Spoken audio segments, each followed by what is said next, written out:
Hello, hello, hello, everybody. Happy Friday. Welcome in. I appreciate you being here. It is a great, great Friday. We made it another week. One day closer to the holiday season. Well, I guess it is technically the holiday season, but one day closer to the holidays. Looking forward to it. I hope you are as well. According to my Twitch summary, my most used emoji this year was the peach. Indeed, mine was as well.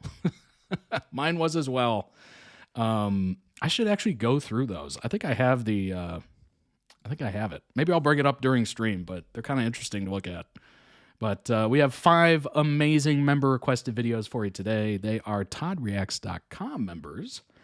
And if you would like to request your own and literally guide the stream, you certainly can. Season and series tiers are the ones you're looking for. So go ahead and check that out. And on the same website, while you're there, check out the winter collection of merch available right now. 15% off for members, ships worldwide, all that good stuff. Tons of different colors to choose from. Lots of different sizes as well. So go ahead and check those out. And of course, we do have accessories as well. The top 3 that you see there are all brand new to the store. The water bottle's been there, but this is actually a redesigned water bottle. And multiple colors, brand new colors as well. This is the 2025 holiday ornament, so if you're looking for one, you can certainly do that. It does have 2025 on it, so it is special to this year. Lots of great other options here from release past, I guess you could say. Releases past. And it's really cool. If you're looking for the Twitch logo and you have no idea where it is and you're watching later on YouTube, just go to the website. It won't be blinking live unless I'm actually live. That is a built-in feature that is quite handy. So check that out. And if you're already there on YouTube, go ahead and hit that subscribe button. I appreciate it greatly. Over 14,400 of you have already done so. I appreciate you greatly. Thank you so much. Hopefully the algorithm has been feeding you the videos. Hopefully. One can hope. But that's the hope, I guess. Over 1,100 videos there. If you're watching live via Twitch and you haven't checked out the YouTube, there is a lot to catch up on. And a lot of lore, if you will. So go ahead and check that out. And, of course, last but certainly not least, the Discord. Available for free. Lots of different fun fandom channels in there. We got them listed here. You can see them. You can check them out yourself. Obviously, the link is everywhere. It's on the website on the top right next to that Twitch logo I just showed you. And it's under every video on YouTube. It's on the Twitch profile, etc., etc. Links are everywhere. And then we have some fun community posts as well. And at the top, it even tells you when I'm live, which is super handy. Gives you a nice little link to Twitch. If you have the app installed, it'll just open the app. If you don't, it'll just open a browser. You can watch from there. But yeah, I try to keep that updated as much as humanly possible. But join us. 272 members. Dang. That is a lot. We are cruising towards 300. Thank you, Jace. Lots of fun on the Discord. I agree. I very much agree. Subscribe to Todd, indeed. Do it. Do it now. This is your call to action. I'm specifically talking to you. Yes, you. I see you there. This camera goes both ways, So don't do that. And you put that down. All right. Let's go ahead and look over what we're going to be reacting to today. It's also the best place to find out if the stream is delayed. Indeed. Very true. I put all the different upcoming pre-recording streams for the holidays. I'm going to take about 2 weeks off of streaming. I know. We can't go all year round. I wish I could, but I got to get a little bit of mental break in there. But I'm going to pre-record a bunch of those, and then they will eventually, in their regular time slot, upload to YouTube. But if you want to check out the live beforehand, you can certainly do that. They're going to be upcoming in the next 2 weeks, so it's going to be a lot. You're going to be seeing a lot of me, a lot of notifications if you have them on. And what's going to be interesting is I'm going to pre-record the holiday streams, and they're going to be back-to-back. So you're going to literally be celebrating Christmas and also New Year's day after day. It's going to be like a Wednesday or a Yeah, Wednesday and a Thursday. It's going to be back to back. So that'll be very interesting. It's going to be holiday whiplash. You're going to be like, what? But should be a fun time. Should be a fun time. I'm looking forward to it. What else we got? I think that's it, right? All right. Let's go over the lineup. We're going to start off with Smosh. Wholesome Smosh moments for when you're having a bad day. Then we're going to move on to We Were Liars. And then we have a BarcodeLego video. And then we're stopping on by to Pit Babe. Yes, we're going back to Pit Babe. We are. We absolutely are. And then we're going to end stream and kick off your hopefully wonderful weekend with a Dan and Phil giving Dan a haircut. It is that video, if you're familiar. You have a jet lag, Kate. Yeah, she will be a little jet lag. That's for sure. Indeed. That's going to be so much fun. I'm so excited for you. Very much so. And shout out to the mods. Speaking of mods, shout out to the mods, Jace, Rocco Kitty, and Luke for all the hard work they do with all the links you're going to see today. Shout out to them. They deserve all the credit for that. And I very much appreciate it. Okay. Let's pull up let's just jump in. Let's pull up the first video, shall we? Let's do it. Why not? Nobody's stopping us. Let's do it. Alrighty. First one, as you see Amanda. Or Angela, excuse me. Amanda, Angela. Why did I mess that up?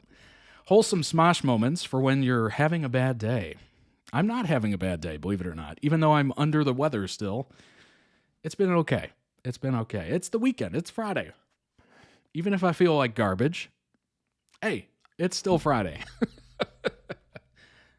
All right, let's jump into this. Here we go.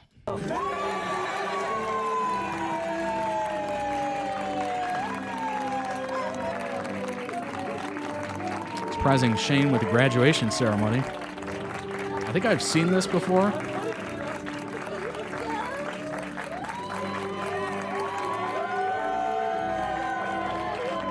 Take a seat, Shane Top. Isn't it right? Oh, wow. Man, this is impressive. You guys really pulled this off. I cannot express how ill-prepared I am for this. Wow. That's so cool they did this. This is actually the nicest thing. 10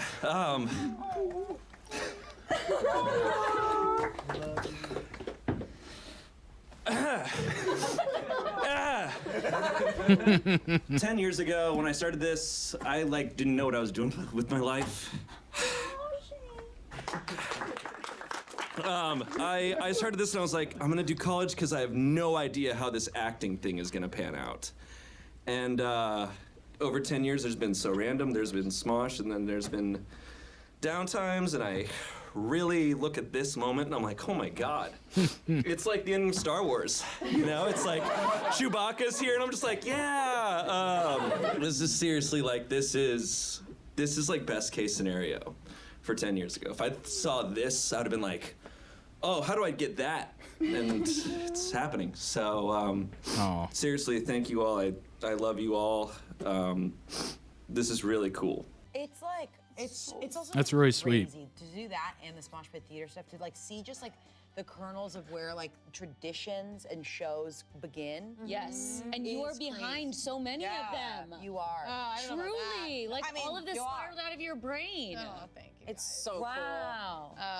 Yeah, if any of you guys are graduating anytime soon, Oh shit, I want to Already now. my graduation. I hate to say it, but my UCLA graduation was fucking awesome. And I knew you were gonna say something like that. well, there you go. Yeah. Now That's you've seen so it. awesome. That was so special. Yeah. Wow. Wow.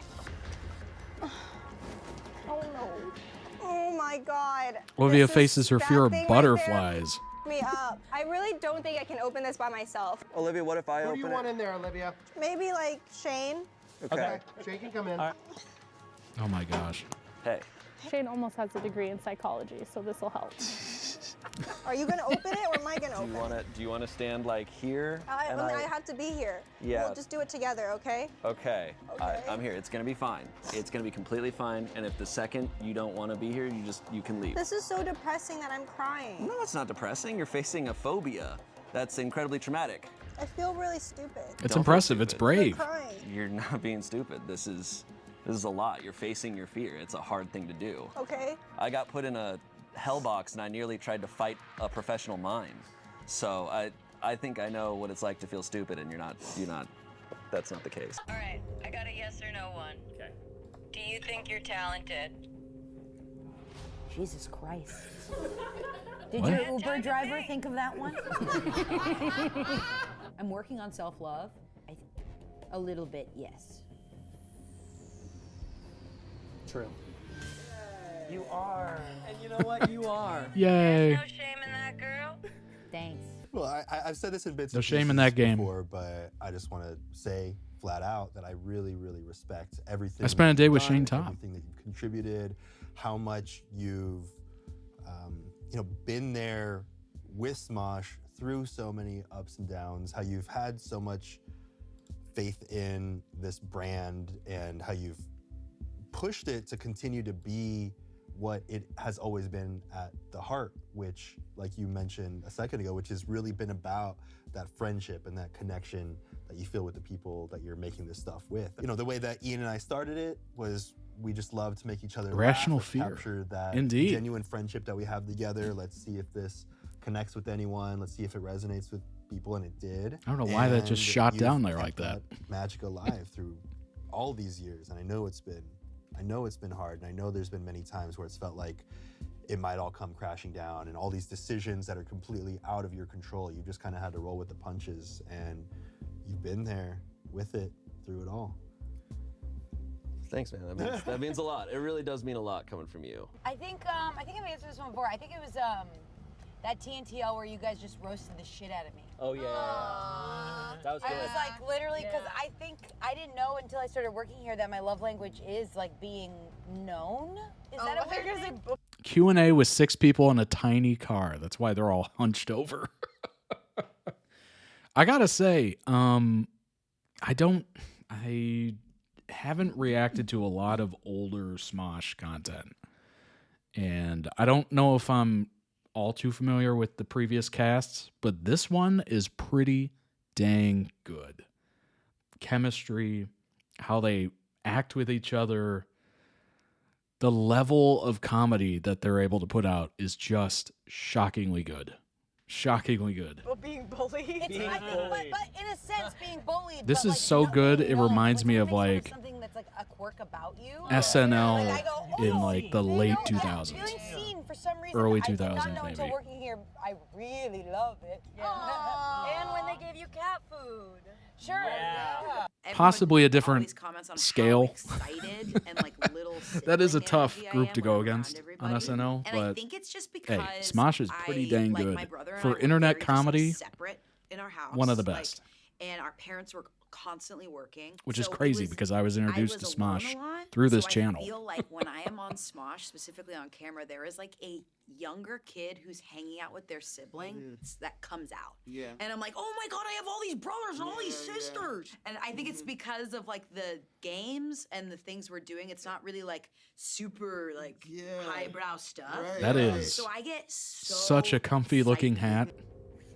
You and Chance are pretty good friends. Oh my God. You co-host Bit City. Do you think you're funnier than Chance? That's awesome. That is awesome. I'm watching this screen. Watch the screen. I am not going to lie, and you can't get pissed at me for my answer because I genuinely believe I'm not as funny as Chance. And that's why I hang out with him, because it makes me look funnier. And now it pays the bills, so. La truth. Jesus Christ. Jack hates La me. truth. If it's any consolation, I think you're funnier than me. Oh. I genuinely got really scared. Oh, I loved reacting to this.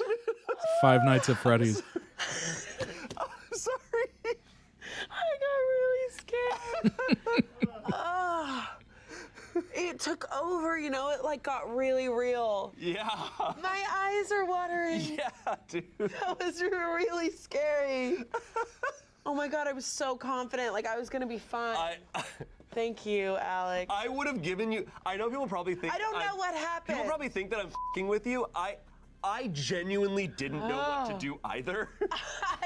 I would have done the same thing. I think that's why I felt so scared because I don't know what to do. It's terrifying. But even like in just like creative settings, like we were on a Zoom last night for our sketch team, and I said something, and he was like, and he texted me, he goes, "Fight for yourself," and I was like, "You're right, I do want to do this." Wow. And I was like, "That's a good thing."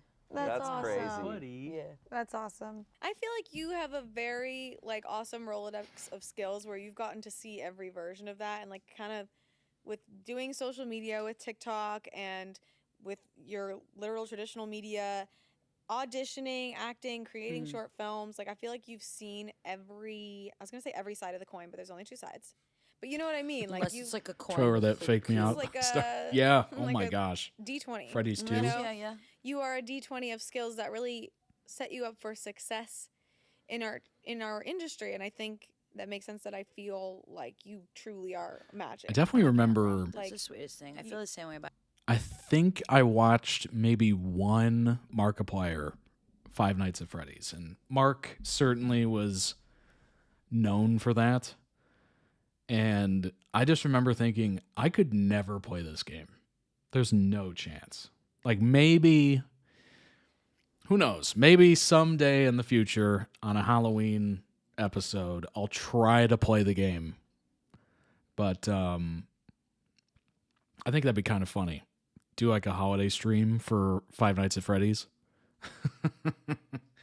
But yeah, I remember watching him play, and I'm like, I'm getting scared watching him play it. Like can't imagine myself in the dark playing this game. About you. Oh, shut up. No, truly, like you have. I love. It's just too much. Sensory overload. Our friendship has taught me you have so many things that you do that I've never been friends with somebody like you. Truly. Going for it. No. Your picture's everywhere. I'm going for it. You have a way of being so open and vulnerable and honest to people, yet you have your safe space. Like you guard your life, and I don't know. You have a great relationship with being online and also being offline. Thank you. And it's just cool to see. Hey man, it's cool to see you being cool. Thanks. Why did I do that? Whoa! was There's like trying the to like clip. Slow-mo replay. No. Thanks. Just needed to stretch. You're great. You too. And thank you for being. I'm excited for you. Dude, this is we did it. We did it. I didn't realize. I literally. Okay. I feel like it's such a. That was so sweet. That was so sweet. It was like maple syrup. All right, well, we got to wrap this up. Thanks for listening, Thank you for everyone. Thanks for sharing. giving us the space. Thanks for being patient. Yeah, thank you for sharing. That was amazing. Thanks for Love you. Love you. Thanks for being our marriage counselor. Oh my God. Yeah, anytime. I'm like, hey, you know, like an avatar, things Yeah, that get was great. crazy. So it's kind of like Avatar. Kind of You're like in that. a suit. You're in a suit, and people are trying to take what's not theirs. That's not what Well, and thank you, Courtney, for being here, and thanks for marrying me. Oh yeah. That was kind of chill of you. That's really cute. Yeah, we have a special guest. Thanks for marrying Shane. Thank God. Thank God. Anyways. Hey, anytime. Okay, cool. Thank you guys for watching. We will see you next week. That is so sweet too. Oh God. Oh God. I can't deal with the sweetness. Link down below. I wonder what the laughing emoji. Okay. Link down below in the YouTube video description for the original video. Go throw it some much deserved love and check out the channel. They might have other videos that might interest you. All right, let's pull up some information on Smosh. Let's see if I can get this to show up correctly. There we go. There it is. I found my Twitch wrap, whatever you want to call it. 174 new followers, 1,840 hours watched.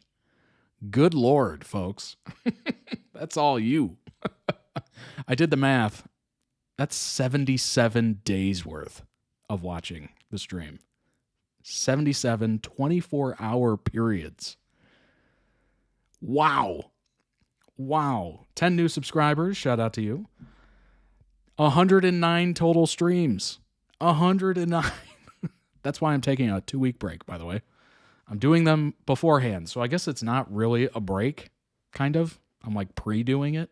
So I'm technically still doing the work, but it's like before. I don't know. Almost 21,000 chats. That's quite a lot. That's quite a lot. So shout out to all of you, and obviously the top channel emote. I don't know why the ham is there.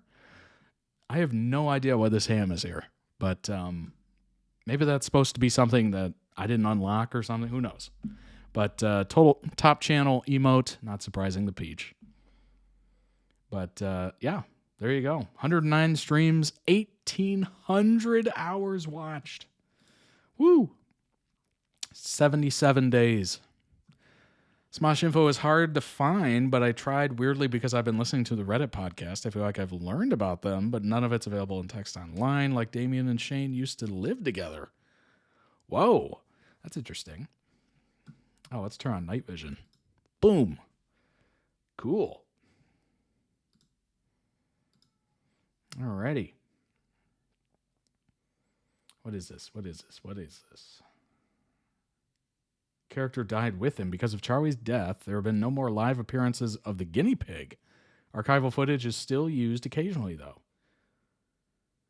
Creator backlash towards the movie. Anthony apparently doesn't like it.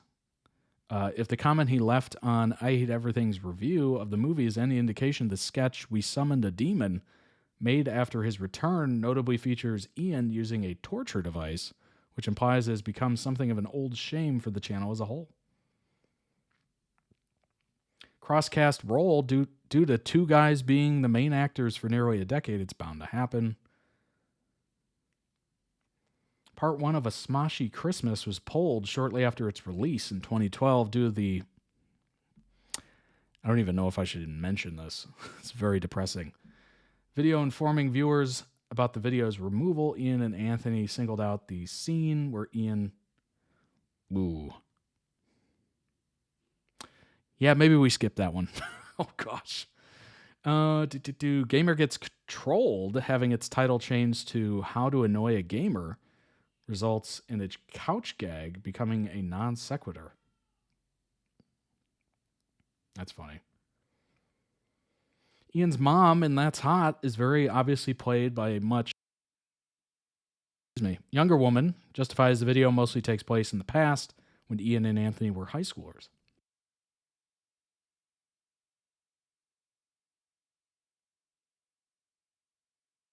What could have been after a dissolution of the previous parent company, Defy. A number of other companies offered to buy Smosh. One of their offers was from a media company based in Thailand.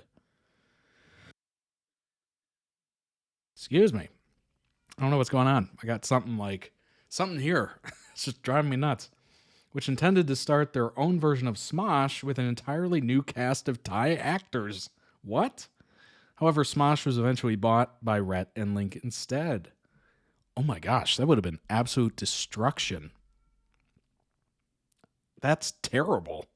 As cool as that would have been, obviously, for Thailand, I mean, that would have been brutal.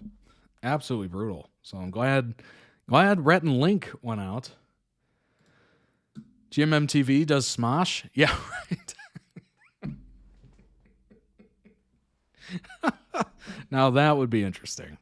Smosh Summer Games fun facts. Class of 05 marks the only time Courtney and Ian have been on a team together.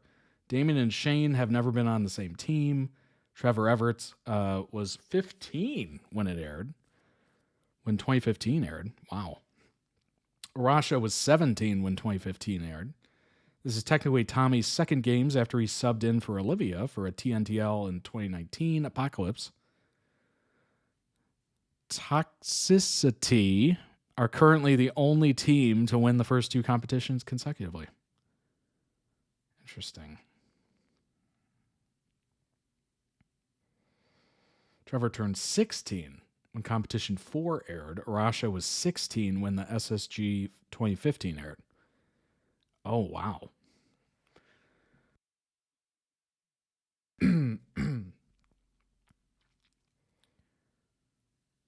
Pretty crazy, huh?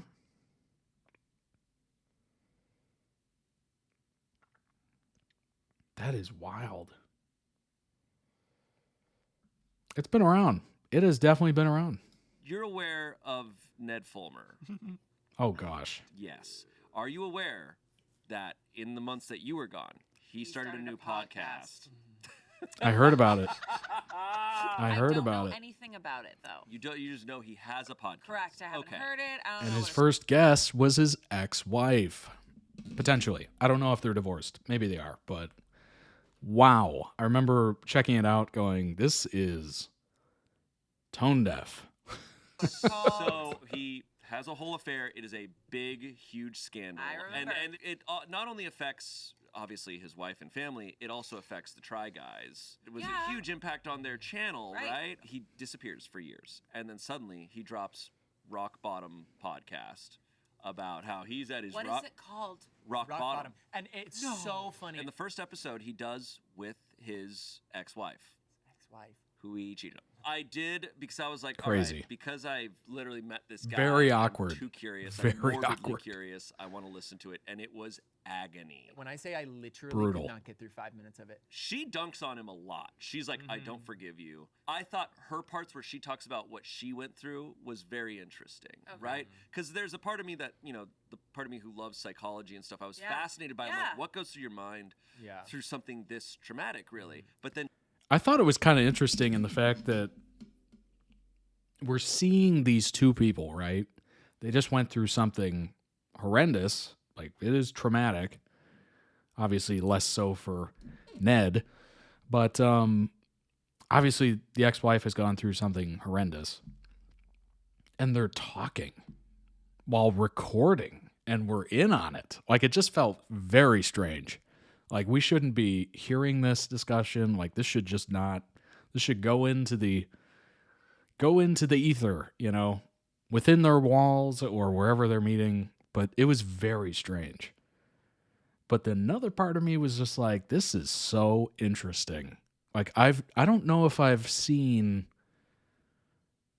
anyone ever go through that much public, just invasive, like, drama and then talk about it like that. Like, it was very then she would sometimes strange be and like, "What also was going through interesting. your head? Why would you do this?" And his responses throughout the whole damn podcast were just like, "Yeah, I mean, I don't know." And I was like, He's got the vocal fry fry you're gonna down. Make a podcast, you have nothing to say. Literally, no, like just- if you're not gonna own up to it and like talk about What it is all, the point of the podcast? there's no point. Yeah, and it's No point. podcast fully is tanked. And that's since rock then. bottom. And that's his rock bottom. Dude, I'm at my rock bottom. Guess I better start a podcast. Yeah, if you're starting a podcast, you're not at your rock bottom. You have the means to not be at a rock There's bottom. further to go. Yeah. We actually did a sketch years ago where several of us played like opposite versions of the Try Guys. And Oh, so I was funny. on camera with Ned playing a version of Ned who was divorced and had screwed up his whole life and just blew it and was crying. you did I and didn't miserable. know that. And You we did literally have a quote. We have a quote from the sketch where I go, "Next challenge, divorce your wife." Next challenge, divorce your wife. What? No. Oh You my need to divorce God. your wife. I'm not gonna do that. And then, He's hey, crumbling look. inside. And it worked. And it worked, I guess. Oh my gosh. The fact that Ned was, sorry about the Ned sighting, but the fact that Ned was even there is crazy. No! You wizard! You did You it! witch! You put a curse on him. Yeah, I did it. So funny. You're aware of That is so insane that exists. Oh my God. That is mind blowing. I had no idea that existed. They did that. Oh, that's beautiful. What's full of holes and still holds water? Still tragic, but Holy water? that one clip is hilarious. I'll give it to you. I respect that. Thank you. But I mean, it's not correct. No, totally. A sponge? It is a sponge. You knew it, but you acted like you did it. No, because at first I thought it was a cup, because I'm like, there's one hole on the top, and a straw also has 2 holes, so there's one on the bottom, or one hole depending. But then it's a sponge. It's a sponge. Yeah. I don't know. What has a head and a tail but no body? Coin. Yeah, there you go. Sorry. No, that's great. Do you guys do this for fun? You guys keep doing this? What can fill a room but takes up no space? Silence. Mhm. Noise. I don't know. Wait, light. Nah, you got it. Oh, got it. Hey! Bam, I'm bam, bam. staying. Strapping in. Here we go. Beautiful. What can you catch but not throw? A cold. Ooh. Or these hands. Do you practice? Damn. Do you practice? I mean, I'm going to be so real with Hey, What? hey. You do riddles for fun? No, You I'm and Shane text autistic. riddles?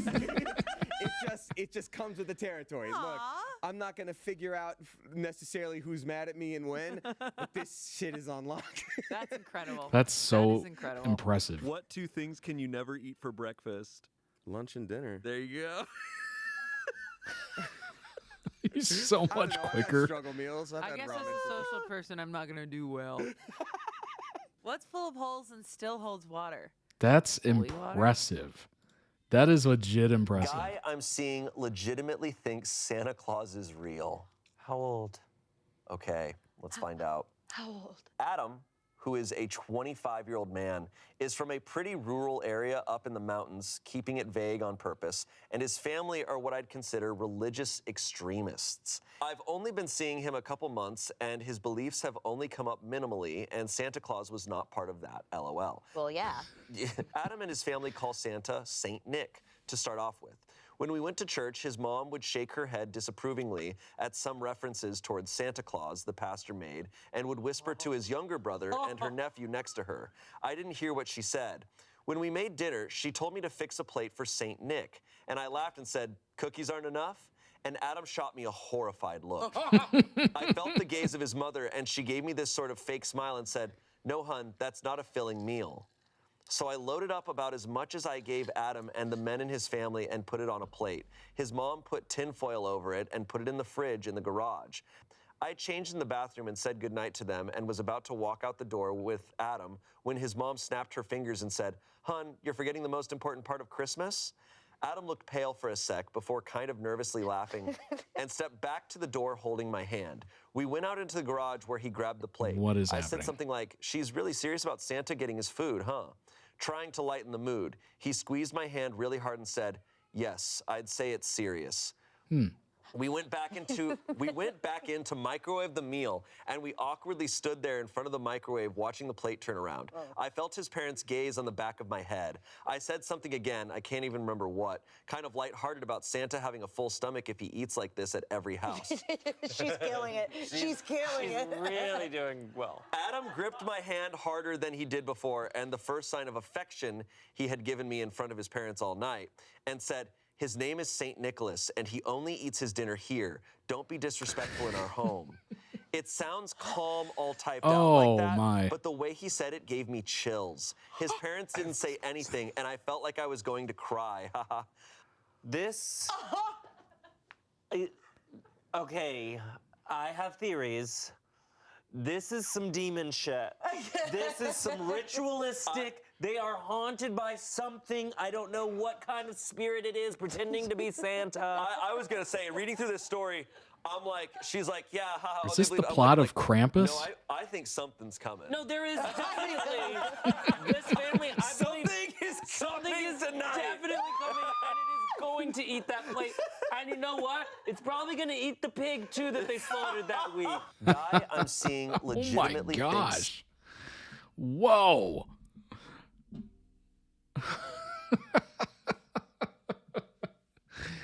Oh my.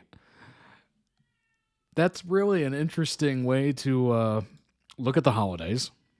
But you know what? We have our own traditions.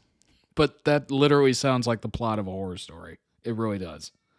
So maybe those Twitch ads were right on point. Oh my gosh. What? It's like a Christmas Get Out. That's exactly what I was thinking. I was like, this is either the plot to something I haven't seen, or honestly, it just sounds like Get Out, like where the parents are making like awkward comments, and then they're just kind of going through the motions, and then it gets normal for a little bit, and then somebody's staring at you, and you're just like, "What's wrong with him?" What the frick? That's crazy. That is crazy. Oh my gosh. I kind of get it. You know what? It kind of makes sense, funny enough. Santa Claus, the concept, milk and cookies, right? Kind of cartoonish meal, whatever. And then if you think about an actual human, yeah, a plate of food. That makes total sense. So, I mean, part of that makes sense, but it is still so interesting. Very interesting. I would be creeped out. I would be extremely creeped out, ready to leave. Let's get out of there immediately. Like, I don't know what's going on, how you were raised. Like, it's a lot. That's a lot to deal with. But I'm going to take a wild guess and say they're probably not still together. I'm just going to throw it out there. I mean, that is a pretty big step to meet the parents, but that's an interesting thing to find out, isn't it? Oh my gosh. Ending spoiler, she broke up with the dude before leaving. Look, there's somebody for everybody. I promise you that, right? There's somebody for everybody. You just got to find them.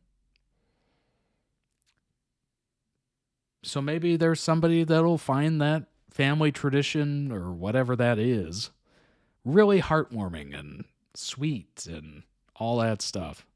The plate wasn't eaten. The mom said St. Nick didn't come because there was a non-believer in the house. No, come on.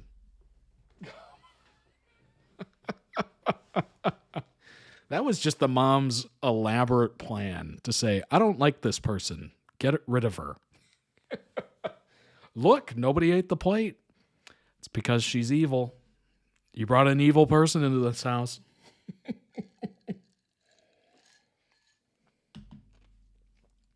Oh my gosh. That's so funny. All right, let's move on. Let's move on to We Were Liars. You're looking at it.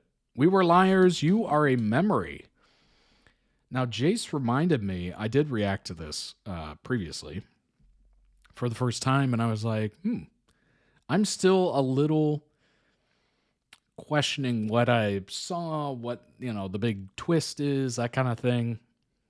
And then I said, if you saw that, I'm not going to spoil it now, but if I ever react to it again, I want to know. So, just putting it out there. I guess that's a spoiler warning. I was like, you know what? We'll give people a little time to watch it and whatnot, but so we're spoiling the heck out of it because I'm interested. I want to know. But let's go ahead and jump into this. It's a quick one. We Were Liars, You Are a Memory. You sometimes feel like everything is changing. In the real world, yeah. But not on Beachwood. Once upon a time, there was a mythical land where it was always summer.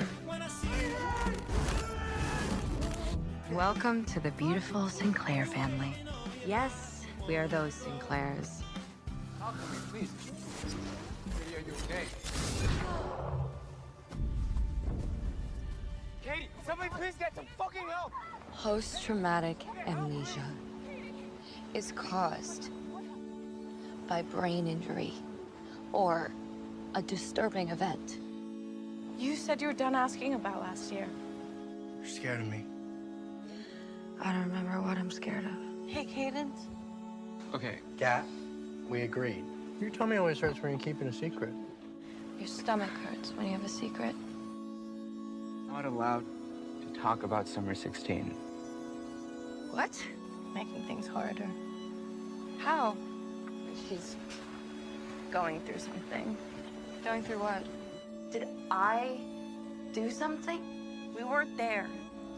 This is like the gaslighting The amount of gaslighting here is wild. Why? I can't talk sorry, about I don't feel that. well. I have these flashes from summer You wouldn't 16 that I understand. still can't place. I can't Just say stop, anything. Okay? I can handle it. How am I supposed to move on if I don't know what happened? I don't remember. Everything feels messed up. Do you think heaven's real? Sure, I guess I do. Is heaven a thing in your religion? Maybe your brain did you a favor deleting that particular file. Have you ever thought that you're not remembering for a reason? Why are you doing this to me? Wouldn't have to do all of this if someone would just tell me the fucking truth. How dare you, Freddie? How dare you? Stop talking about all this funeral I shit. kind of figured it was. Fire. What happened the night of my accident, Mom? Just tell me. I have told you. Why'd you run? To see if you'd still chase me. I don't believe in sunscreen anymore. Everything's possible for you. I don't believe in sunscreen. But sometimes moments are just fleeting, you know? I'm scared memories are like that. Like, if you play one favorite memory too many times, you might warp it. I was so scared. I was gonna lose you. You won't lose me. I feel like I am. Can you imagine the headline?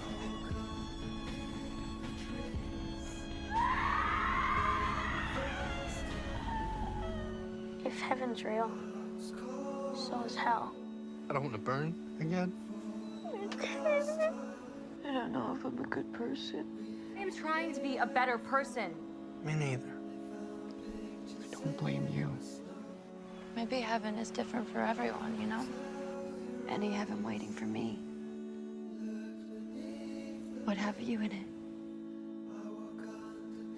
I think my heaven's like this.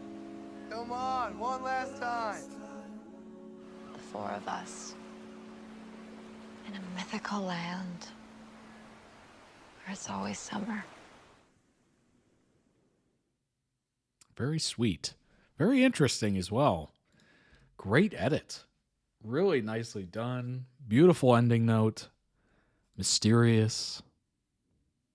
Obviously beautiful. The scenery, the house, the mansion, I guess you could call it. It's not a house, it's a mansion. Beautiful scenery. Obviously wonderful water. Link down below in the YouTube video description for the original video. Let's get to that information, shall we? Let's fill in the blanks. Fill in the blanks. Here we go. Season 2, everything we know.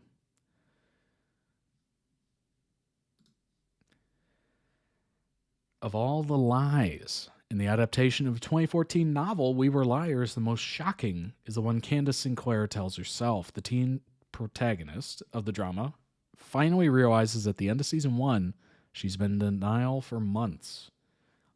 Although Katie had spent time with them every day for weeks, her beloved Sinclair cousins, Johnny and Mirren, are no more than apparitions. Nor is her true love, Gat, really sitting by her side on the dock at Beechwood Island each morning, They all died in a horrific fire Katie helped set last summer. What? Poof. Oh my God, it's like Shutter Island. Instead, it's Beechwood Island. That's crazy. Now only their ghosts keep her happy.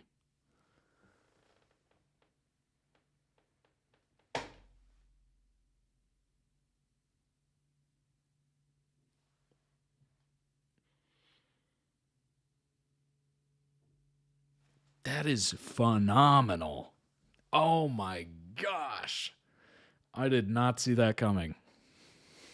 By the time Katie faces this truth, she's also drummed up the courage to rebel against the elitist expectations of her family, the Sinclairs.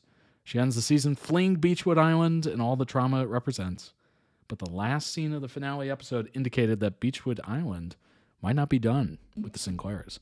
I'm When Katie's Aunt Carrie pauses in her kitchen, she turns around to see the ghost of her son, Johnny. She tells him that she thought he would have left by now, but he informs her, I don't think I can. With that juicy cliffhanger in mind, here's what we know about the potential season 2.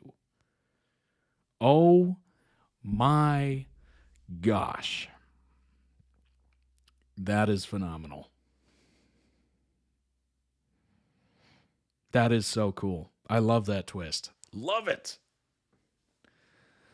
We loved making this show with so many spectacular humans, said the showrunner.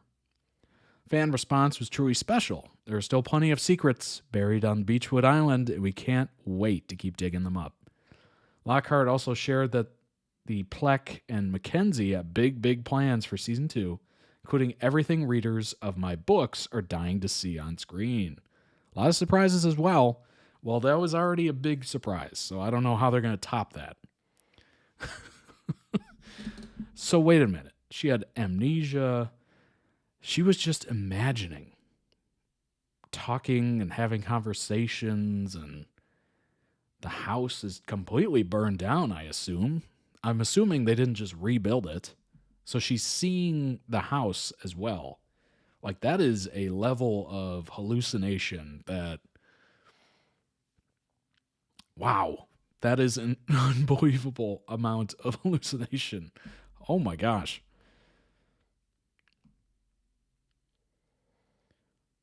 Amazon is very supportive and just waiting on whatever data it is algorithmic creators need to have before they write a big check. So we're looking forward to the data working in our favor. We are, as usual, at the mercy of the robots.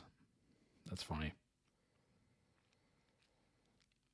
Writers are hard at work working on season 2. I'm really excited by the results we've seen here. And it's one of those shows that I hope will have some positive news to report soon. They're hard at work at presenting us with material on a season 2. Honestly, I don't like how they're portraying this. It literally is just like, well, we're waiting to get our check. We're waiting to get our money. And then Amazon's just like, yeah, I mean, we're excited by the results. It's like, can you guys talk about anything relating to the show, or is it just numbers? I guess it's just numbers. At the end of the day, it's profits and margins, right? Profits and margins. Kind of sad. What would season 2 of We Were Liars be about? Already 2 existing books. 3rd on the way, meaning there's plenty of additional material for the show to draw from. In particular, the prequel focuses on Carrie and her sisters, seemingly providing a perfect entry point for season 2. Best gift that Emily Lockhart gave us when we were sitting down to write We Were Liars was she published Family of Liars, which was a prequel about the Sinclair sisters when they were teenagers. Book opens up with Carrie telling the story of a very dark time and a very bad summer to her dead son. And it's apparently currently on sale. How about that? We just wanted the audience to know that there's still more story to tell. Wow. The maddening twist ending explained. That's so brutal. When I reviewed it earlier this week, I'd only seen the first 6 episodes. I wasn't particularly impressed, but it was a passable diversion. If you could get past all the rich people problems, not very relatable, is it? If I'd known about the terrible twist ending at the time, terrible? I thought it was good. What? I'd have pleaded with you to avoid the series entirely. Really? I'm not even mad about it so much as exasperated. It's a shamelessly manipulative, and while it might land with its target YA audience on a tearjerker level, I suspect most adults will respond the way I did, with a stone-faced, "Are you kidding me?"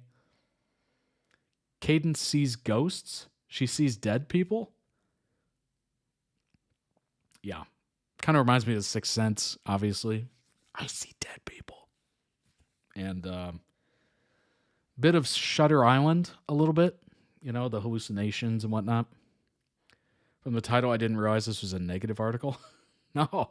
Hey, you know what? I like the fact that it's a negative article. So we can see kind of the other perspective. I mean, obviously, the person that requested this video probably likes the show. So it's kind of interesting to see somebody else's, take on it, and everybody can respond with their own take, of course. Story follows Cadence Sinclair wakes up badly injured on the beach of her family's private island with post-traumatic amnesia. No idea how she got there. Mystery unfolds across 2 timelines. The first is a flashback to the summer of her 16th year, the summer I turned pretty, when she spent her time with the Liars, her cousins, Johnny and Mirren, and Gat, the nephew of her aunt's boyfriend with whom she falls in love. In this timeline, she's blonde. Over the course of the summer, Cadence faces a number of harsh realities. She discovers that Gat has a girlfriend back home. By the end of summer, they're together. Her grandfather Harris, the family patriarch who controls the fortune, tries to drive Gat away because Gat isn't white, and Harris is aggressively committed to keeping the Sinclair lineage pale and blonde. Johnny, meanwhile, had hospitalized a classmate in a fight, and his family quietly paid the victim's family off. Mirren wants to be an artist, which clashes with the family's uptight legacy expectations, of course. I mean, you could see that a mile away, right? Their mothers, Cadence's mom and her 2 aunts, spend the summer jockeying for Harris's favor. Especially after the death of her own mother, each is broke for different reasons, desperate to be named sole heir to the Sinclair fortune. Their petty, endless bickering becomes the backdrop to everything, and the teens become collateral damage. Near the end of the summer, Harris has a fall and is taken to the hospital, along with the 3 mothers. Interesting. They inexplicably decide that the only way to push back against the toxic family legacy is to burn the house down as a literal and metaphorical FU to the Sinclair's expectations. So they were drunk, disillusioned, the family's kind of taken out on them, all that stuff. They're like, you know what, let's just burn this place. In the present timeline, Cadence, I keep wanting to say Candace. Cadence returns to the island at 17, now brunette, in hopes of recovering her memories. Reunites with Johnny, Mir, and Gat, though she's confused why none of them reached out to her over the past year. She spends time with them, tries to trigger her memories, falls in love with Gat all over again, makes peace with the others, except twist, not really. Her full memory returns. During the arson, Cadence escaped the burning house injured. The others didn't. All of them died. She's been spending the summer with their ghosts. That's why they never contacted her. They're all dead. It's supposed to be a devastating reveal. She gets one final conversation with each, apologizes, and promises to live in their honor, but it's so shamelessly manipulative that, for me at least, it's completely backfires. Despite the deaths, Harris insists on maintaining the Sinclair status quo. He covers up the arson and deaths by claiming a gas leak caused the explosion and sweeps it all under the rug. Cadence, now resolved to break from the toxic legacy, rejects him, jumps into a boat, and flees the island. Bickering mothers, 2 of them who had just lost their children, stand in solidarity, holding hands and finding hope in the fact that one Sinclair has managed to break free. Fairy tale was a trap. Cadence had escaped. After being at least partially responsible for the deaths of her 3 best friends, the end. Except for a last-minute tag that suggests one of the mothers, Carrie, might also see ghosts, perhaps teeing up a second season. God help us. Interesting. Okay. So, this author didn't like the twist ending. Obviously had not read the book, right? Which I would argue is probably the best way to go into a show. If you've already read the book, I mean, maybe you're just trying to see if it lives up to the book or see it come to life, because it's a little different. Obviously you have whatever you have in mind for the show or the book and the characters and everything in your mind. Like, you paint a very vivid picture, and then you get to see how somebody else would interpret it and see if it'll be interesting to see it in a visual medium. I would argue it's probably more interesting to not read the book, just because you don't know what to expect. Like, You don't know the characters. You don't know the story. The twist is going to completely catch you off guard, hopefully. Like, there's more of a chance to be surprised. I think this author was surprised, but I think you can tell in the writing, very disappointed in what they were expecting. Maybe they were expecting, I don't even know, honestly. Maybe they were expecting something a little less dark. Because that is a pretty dark twist ending. That is like a horror film, Shutter Island, Sixth Sense. It's like M. Night Shyamalan. By the way, I see dead people. And the person I've been talking to this entire movie is definitely dead. And it's just like, oh. And you just feel lied to. I'm assuming that's what this reviewer felt like. They felt like they were lied to. Maybe they were invested in the story. Maybe they're invested in some characters. Maybe a pairing. So probably felt pretty jaded from that twist. I look at the twist as an outside viewer as going, that's good. That is a good twist. I didn't see it coming. I reacted to the previous edit. I just watched this one. I still couldn't figure it out. Now learning that, I think it's phenomenal. I think it's a great twist. I don't mind a little dark twist. Not every story has to be, some big Disney, and they lived happily ever after. They could have a little dark twist now and then. But obviously it's not complete. The story's not complete. It's only a TV show. Still got more seasons to come, but I think for one season, like one condensed season, that's a heck of a cliffhanger, isn't it? Oh my gosh. I think they changed some things from the book to make it new for book readers too. Oh, that's good. That's good. I appreciate that. If they do a 1-for-1, that would be disappointing because obviously if you read the book, you know exactly what's coming. But I enjoy the twist. I think it's interesting. I feel bad for the author a little bit. Maybe they were expecting something else. Major ways the We Were Liars TV series differs from the book and all the juicy behind-the-scenes details. Oh, speaking of, the author spilled about the show. Interesting. Here we go. Story peels back layers of secrets, grief, and denial, told in lyrical, almost fairy tale-like prose. The novel builds to a devastating twist that redefines everything. It's a novel about denial, grief, and lies we tell ourselves to protect what we think we love and the people we think we can't live without. It's been 10 years since its initial release. Only 8 episodes, so if you want to jump in, it's pretty quick. Showrunners Julie Plec from The Vampire Diaries. Interesting. 15 things we learned on Zoom. When you first heard this was getting adapted, blah, blah, blah.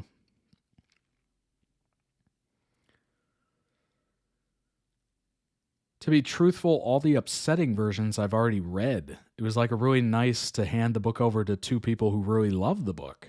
They were really connected to the book and to the themes of the book. So, of course, there's so much to adapt when you make something into a television show. They were very much wanting to convey the core meaning of the book. It went through many screening processes and development hell. That's funny.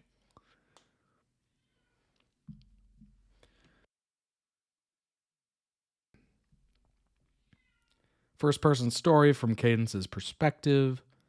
Entitled, imaginative, passionate heiress. Limited perspective. She also has amnesia. Even more limited perspective. Interesting.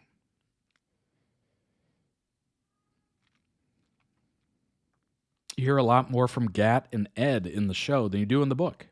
You understand the perspectives, how things make them feel.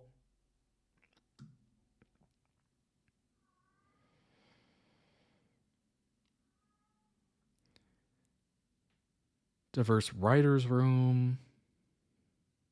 Not a monolithic point of view. Characters were given a little bit more background story to push their personalities forward.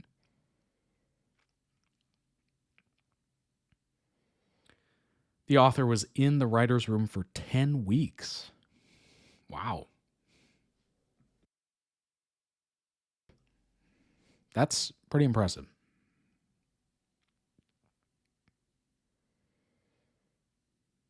Okay, so the next book or novel is what the moms did when they were teenagers. I basically asked the question, why are these women such hot messes?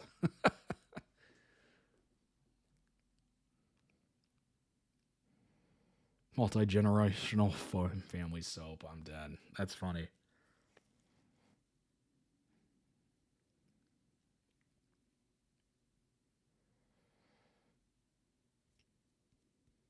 Let's see. What else we got here?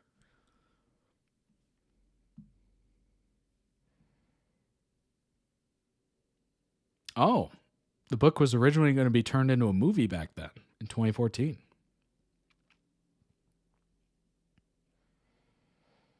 Never got to casting. That would have been interesting.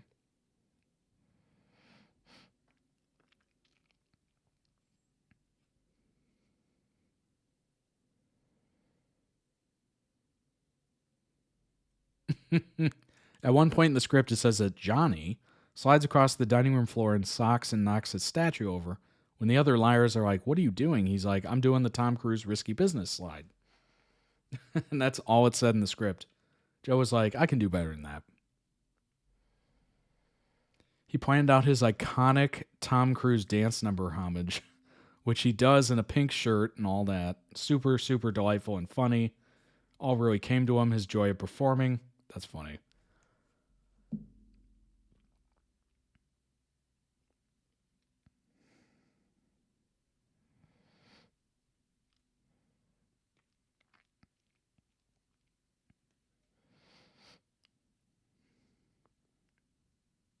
We Were Liars asked the question, how do you live with yourself, and what do you do if you have done something terrible? I think it's a very relatable question.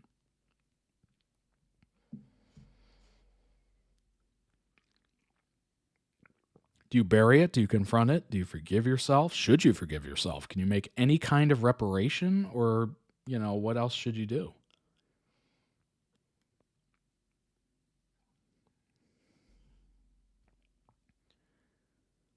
Interesting. The incident takes place in summer of 2015, but in the series, it switched to summer of 16. What was the reason? Nobody wants to watch underdog people making out. Or, excuse me, underage people making out. Oh. So we cast actors who are all fully of age, and we wanted them to look a little bit older. Also, it's a sophisticated show, a sophisticated theme, so it made more sense for them to not be 2 years apart in the two different time periods, but to be only a single year apart. Okay. Well, I appreciate them doing that. Underdog. Nobody likes to see an underdog, people. That's funny. That's so funny. I corrected underage to underdog. It's like my brain was so against it that I completely changed the meaning. Changed the sentence.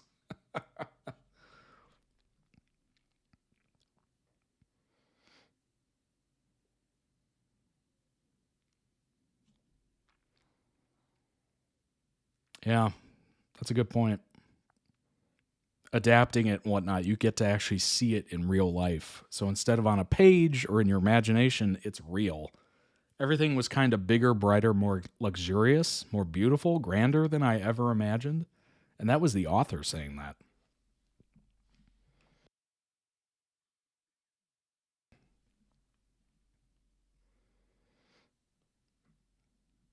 That's really cool.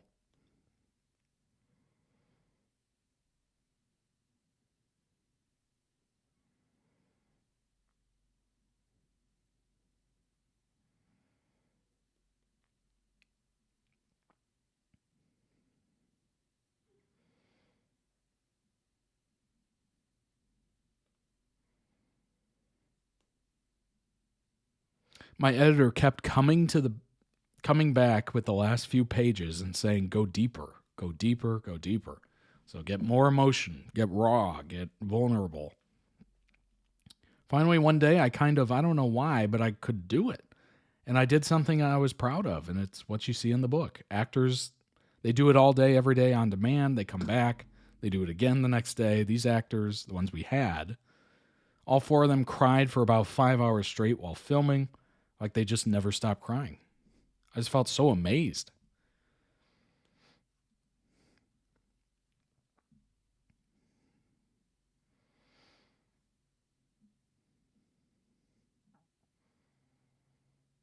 I do not think the meaning of a work of literature or work of filmmaking lies in the author.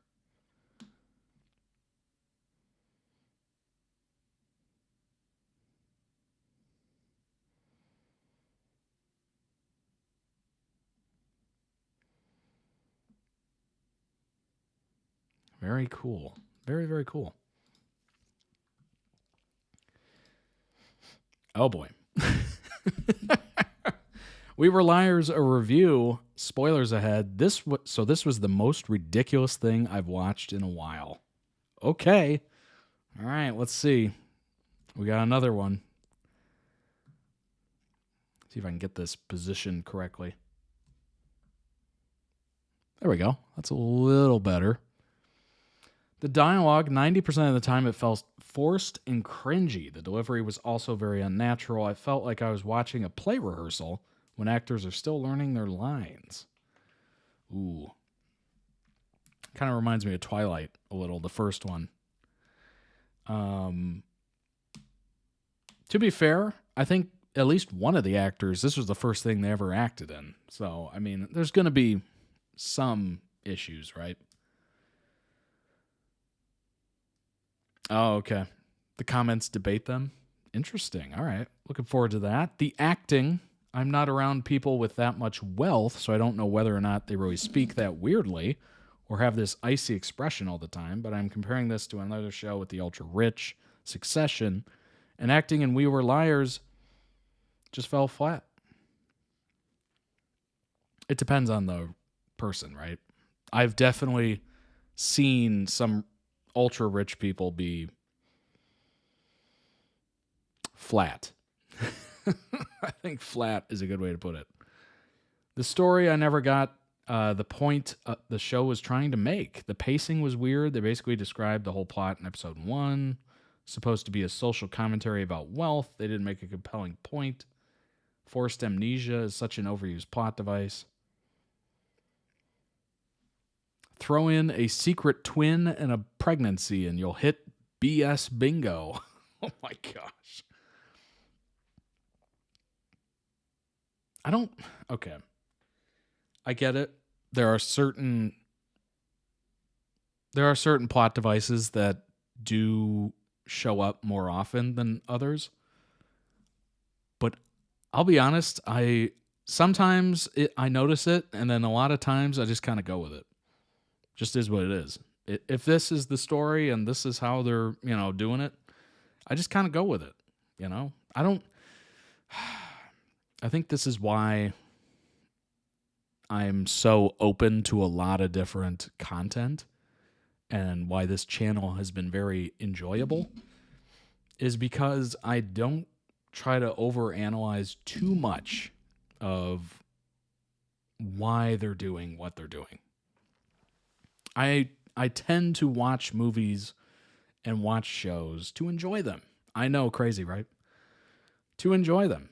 And that means turning my brain off a little. There might be some tropes and plot devices and lots of cliches and all that stuff. And maybe if you think about the plot for 2 seconds, they explain everything in episode 1 and there's the show. I'm the type of person where if I'm watching something like this and I'm trying to enjoy it, like I want to enjoy it. Like I go into things hoping I enjoy it. I'm not trying to figure out the whole plot in episode 1. I'm just listening, absorbing, hopefully active listening where I can actually piece together some story or whatever if it's kind of vague, but just enough to just enjoy it You know, it can be fun to just not overthink it sometimes. Absolutely. Completely agree. You know, sometimes you watch like a mystery or something like that, and it's kind of interesting to kind of, you know, try to figure it out. But for the most part, I'm just sitting there, brain kind of off. Whatever comes kind of thing. It is what it is. Like sometimes the acting can be so bad, it takes you out of the experience. Or the dialogue or whatever, the writing. It can be like that. And that is unfortunate. But for the most part, I'm able to kind of piece through that and just kind of push forward. And hopefully I enjoy it. I would say a pretty good example of this is the first Twilight. I use it a lot. And that is because that was one movie where I tried to watch it and, you know, everybody had been talking about it. It's already been out in the theaters. Like this is way after it was released. I finally saw it. Heard everybody talk about it. Obviously, it was the biggest thing in 2009 or something. The acting and the dialogue almost immediately, like within the first 15 minutes, took me completely out of it. And I was just like, wow, this is bad. But it was a fleeting thought, right? Just acknowledging what I'm seeing, going, ooh, I don't like this that much. But I kept watching, story unfolded, got into the characters, seemed fun, the music was good, and then I ended up enjoying it. And now I can watch it and just enjoy it.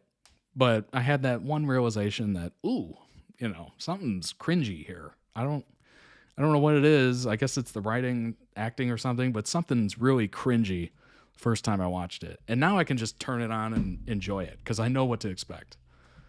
But I'm not one of those people where I go into it and I'm just overanalyzing, you know, what I'm watching. There can be times where the content or the movie or the story is just so bad that I have to turn it off and I'm done with it. Or I just think it's terrible. But that is very rare. Very rare for me, which is maybe it's not common, you know, to have that, but I don't know. I tend to enjoy a lot of things. I've said it before and I'll say it again. I enjoyed parts of Geely, which is rated as one of the worst films of all time. It was like Ben Affleck and J-Lo when they were married the first time. I enjoyed certain parts of it. I thought it was kind of funny. But, you know, it's all about how open you are to things. The story, I never got the point of the show was trying to make. The pacing was weird. Basically described the whole plot, blah, blah, blah. Characters, unbelievably annoying. Well, maybe they're supposed to be, you know? Maybe they're supposed to be annoying. There are certain characters that are intended to be annoying. Or a certain way that kind of grinds on you if you don't particularly like that personality trait.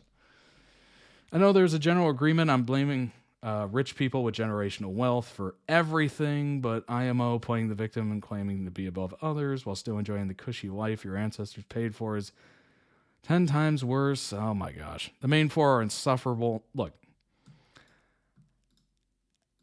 did this person ever think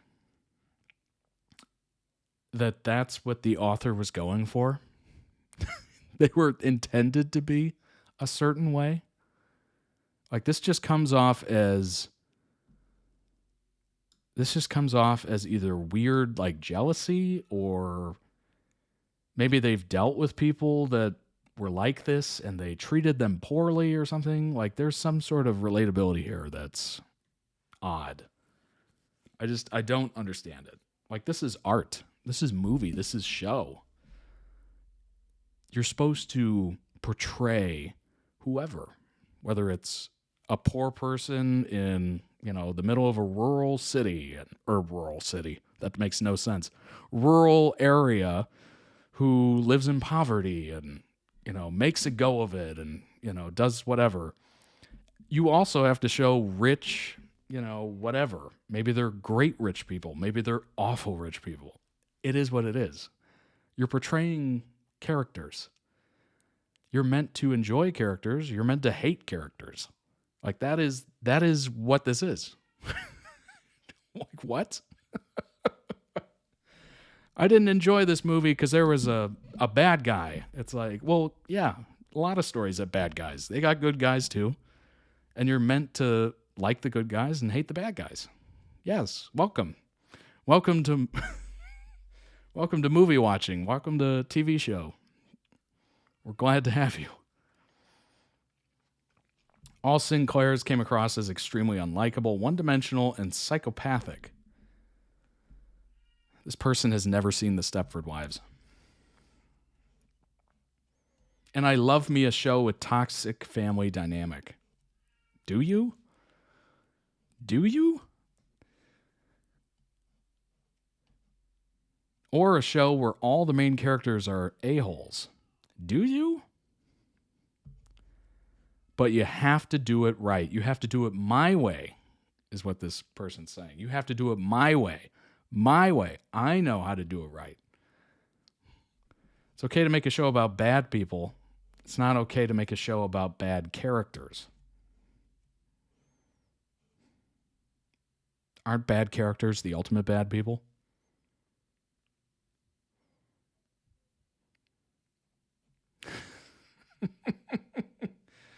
Oh my God. All right, let's see these comments go after him. Something.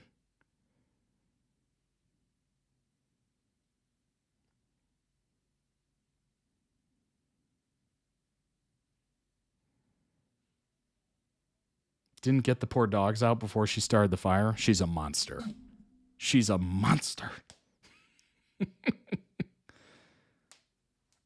I gave a book a 1-star rating on Goodreads simply because of the dogs.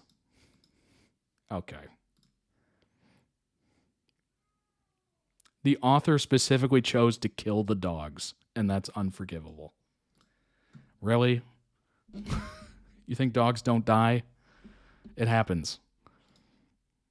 Look, I get it. Dogs are adorable. I grew up with a dog. I love dogs. But this is fiction. Dogs die.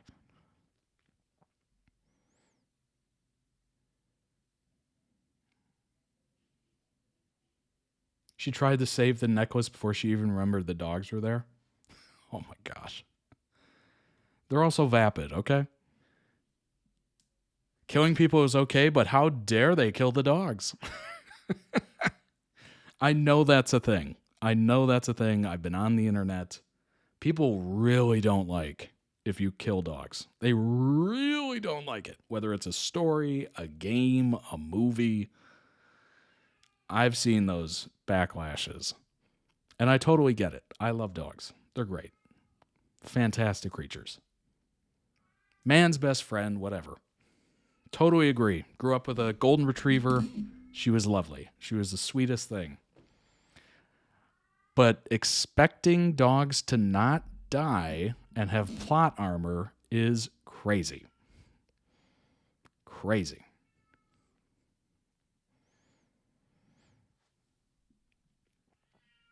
All right, what do we got here? Come on, let's see it.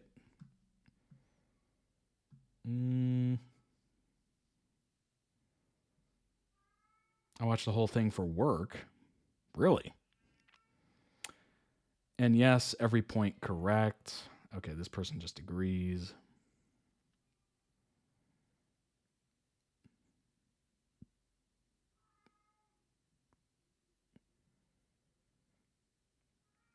Characters, especially those 4 brats, were so unlikable and forgettable. Not to mention stupid. The only reason I cried was because of those poor dogs.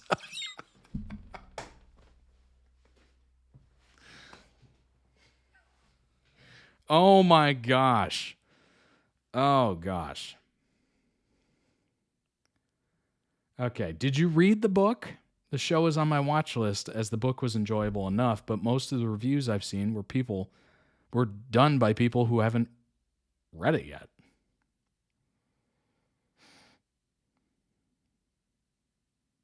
Dialogue's so bad, delivery's bad. Sinclair sucked in the book, but they're almost more annoying on screen. I think these people just have really, really bad opinions of certain ilks of people. That's what I'm getting from this. Like it's weird. Like it's very strange.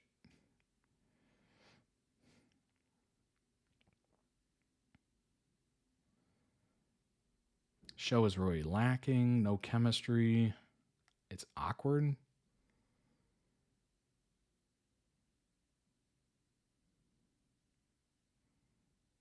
I think they ruined the ending by making them ghosts. The book ending was so good because it was mysterious. Are they figments of her imagination? Probably. She's traumatized and self-medicating too hard. Of course she would hallucinate. But the show was like, hee hee, they're actually ghosts, which made it all a bit too silly for me. Oh, come on. You know what's amazing? These are the people that probably hated The Sixth Sense by M. Night Shyamalan. Meanwhile, that entire movie, I remember when it came out, gripped so many people because that was the twist that, to end all twists, nobody saw it coming.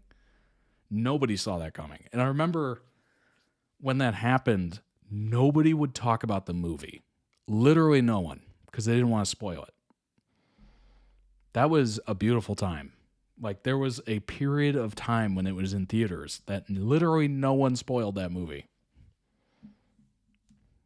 A lot of angry people. I didn't remember it this angry or dog focused.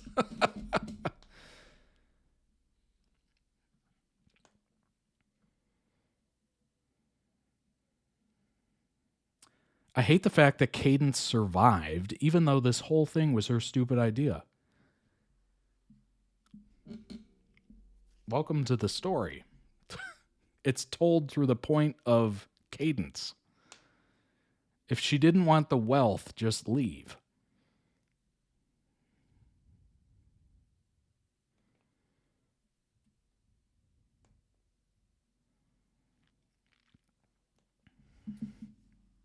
I'm having a tough time here.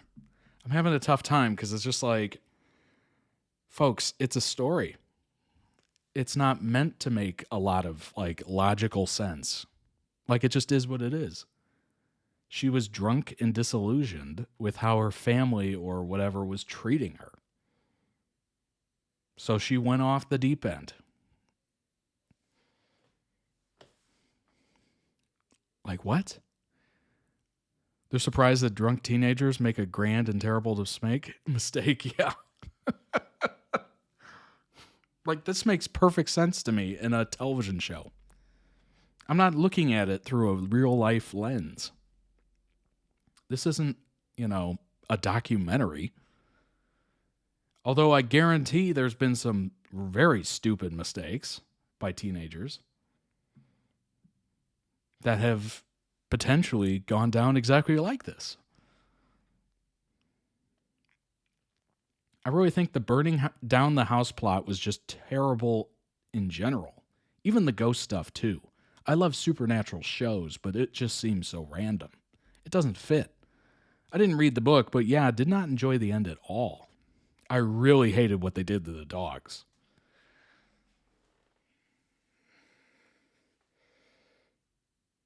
I'm losing it. I'm losing it. I'm losing it. It can't be on Reddit too long. This is what happens. This is crazy.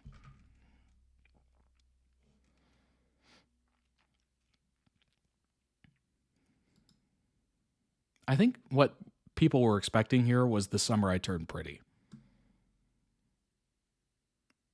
This is the only thing I can come up with.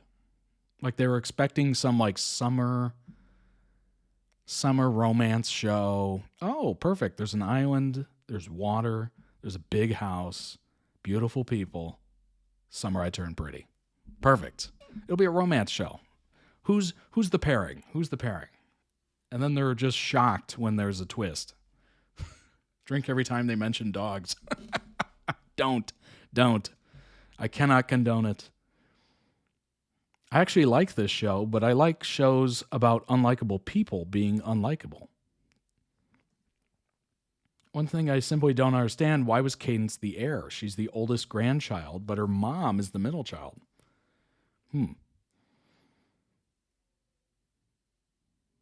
If we're doing direct inheritance, then Johnny should be the heir.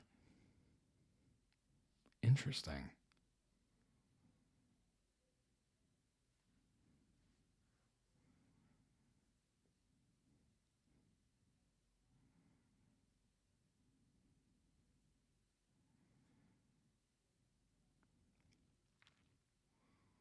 It should have ended with Cadence being committed to a psychiatric facility or going to prison for arson.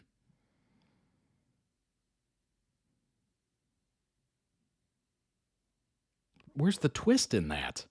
What? Like, I get it. Like, that's very Shutter Island, right?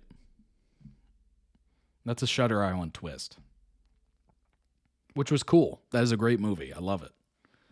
Leo DiCaprio did a phenomenal job in that.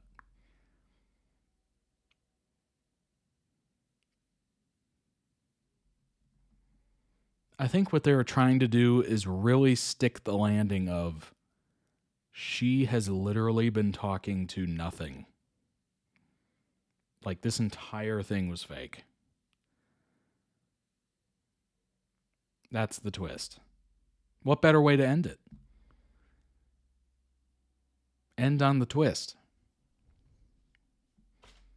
Do you have to see her get carried off into a psychiatric ward? What? What I loved as someone who lost my boyfriend and 4 friends in an accident. Oh my gosh. I'm grateful for the ghost storyline. It's beautiful to believe that your loved ones are with you, helping you along the way. I often find myself still having conversations out loud with the ones I lost. Not in the way Katie did, but still. Dang, that's brutal. The Are You Real in episode 8 really hit. Didn't cry until Gat was talking about their happily ever after in a better world. Oh my gosh. That's sad.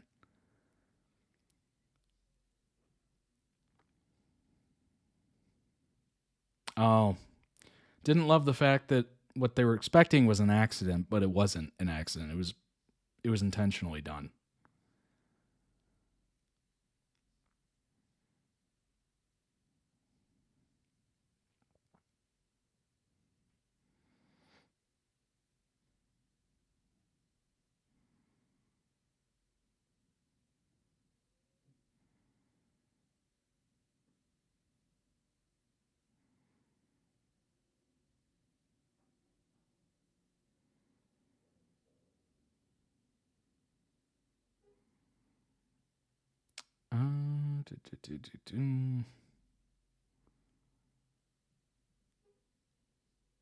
I predicted half the ending.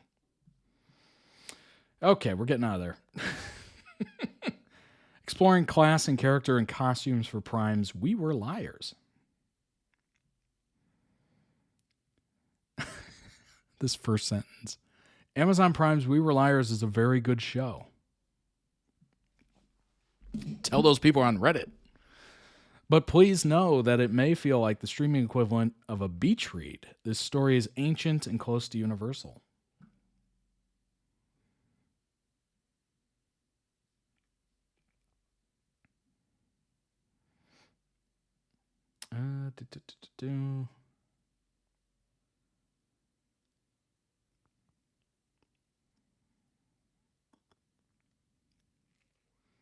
Bess Sinclair, Candace King, the designer, continued, her clothing was harder to source than one would think because of how she dresses. It's not who she really is on the inside. She ends up being this woman that's just somehow thought that she was doing the right thing, but her clothes, what I loved is it felt like it embodied someone else.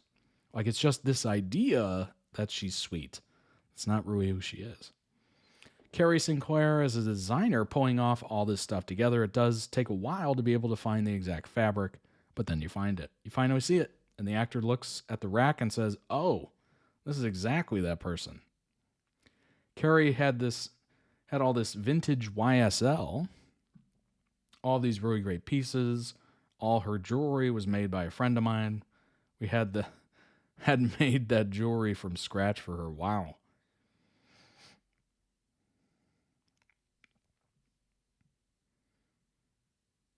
Very impressed by the cast, especially the person who played Cadence. The young woman did an excellent job. All the young actors of the series did very good work.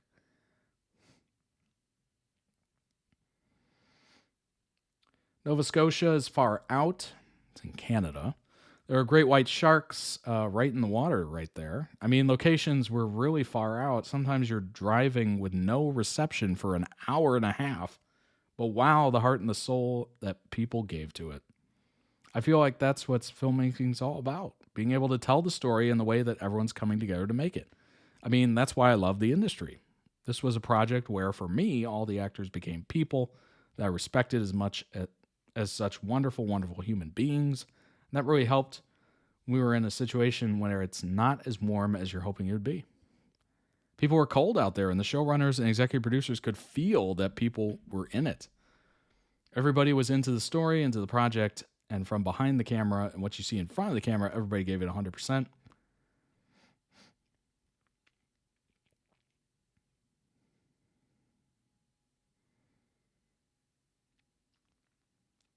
Subtle transitions in the narrative, carefully plotted points of reference which keep the story from ever feeling disjointed or abrupt. This is a place where costumes do a lot of the heavy lifting. Katie is a great example. Her wardrobe shows us what is happening to her inside. When she's on the dock with Gat and wearing this beautiful floral dress, it's the first time that she dresses up for Gat because they're going on a date.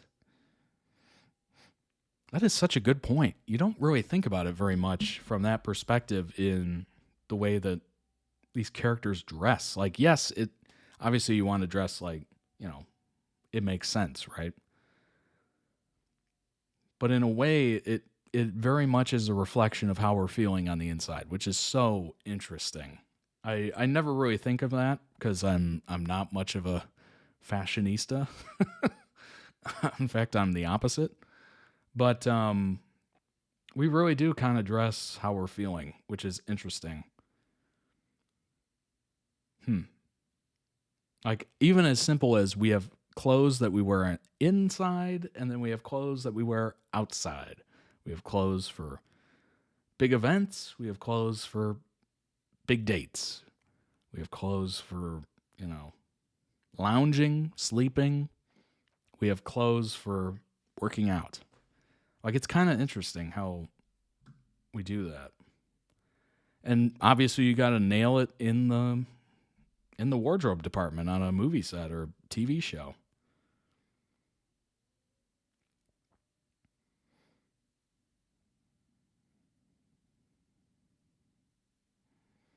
Very interesting.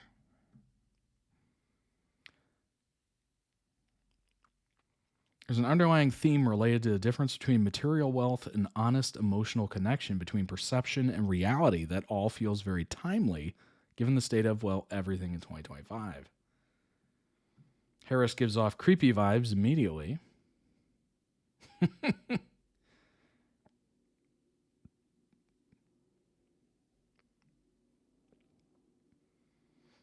Harris, with his idea of his Sinclair women, they're all well-dressed and tanned and put together, and we never see what's happening on the inside. It's like Stepford Wives. Very interesting. I like the twist. I don't know why people are those people are so anti that twist. I think it's very interesting and fascinating and fun. I like twists. I think those are interesting. And I guess I haven't seen the full show in context, but I don't know. Seems like they had a pretty big issue with what was being portrayed and how they were portraying it, and I don't know.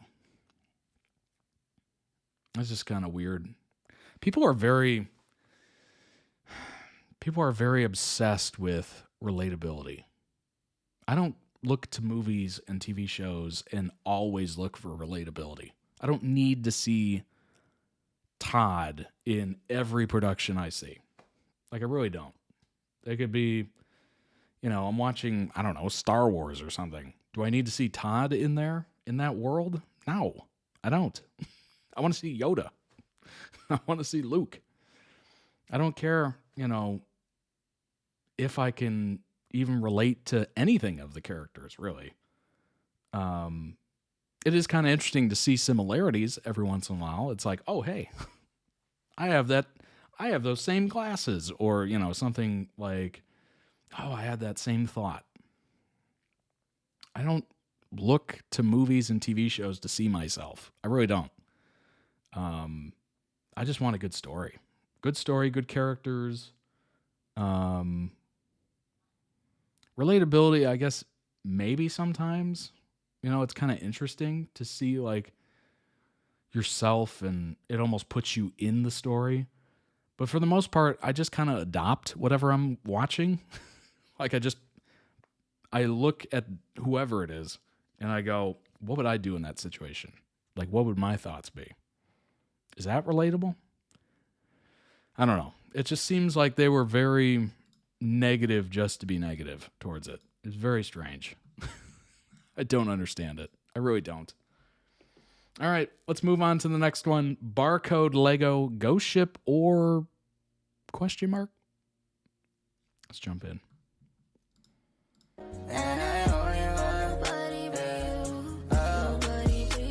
Nobody but you. Walang basala, no baby, that's you. Kung ano man ang mga gusto natin sa isa't isa, nabibigay natin na walang excuse. Di ako kalaban, baby, let loose. Kung di mo na alam ako na next move, di na pinasimang nga nasa labas.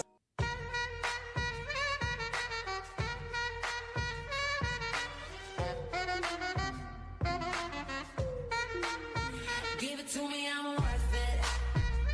Baby, I'm worth it. I'm worth it. Give me, I'm worth it. Give it to me, I'm worth it.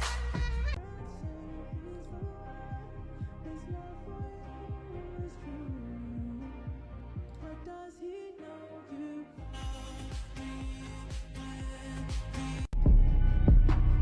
Ladies and gentlemen,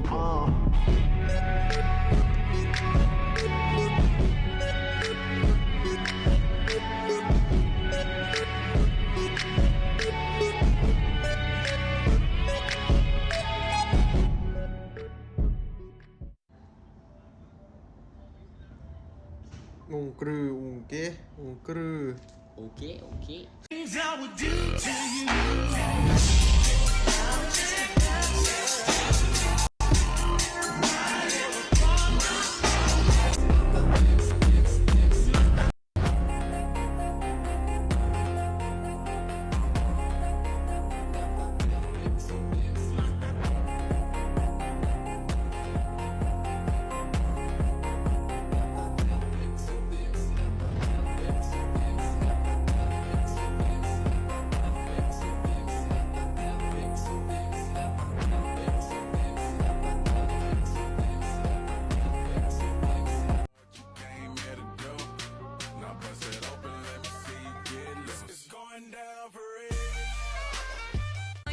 So what we gonna do?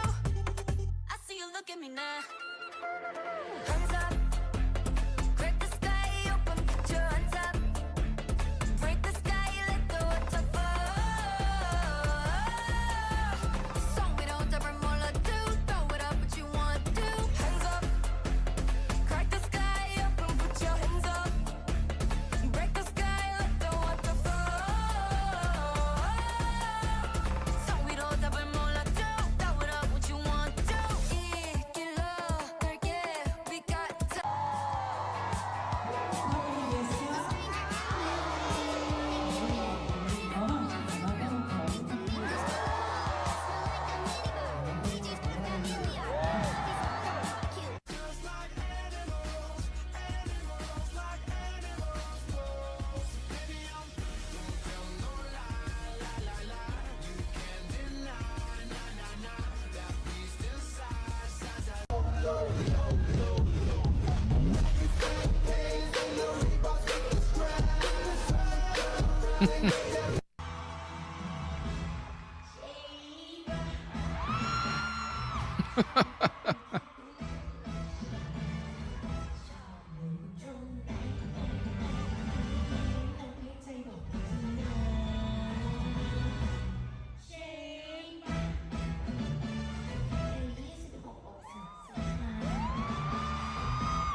GMMTV outing day.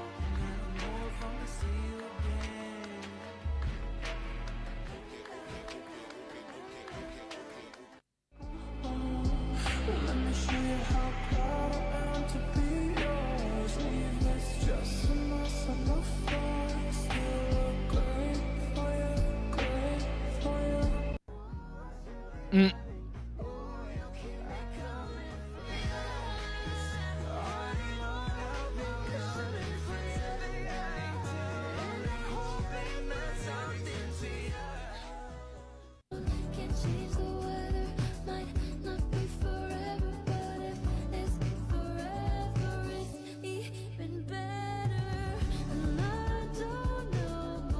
Wow.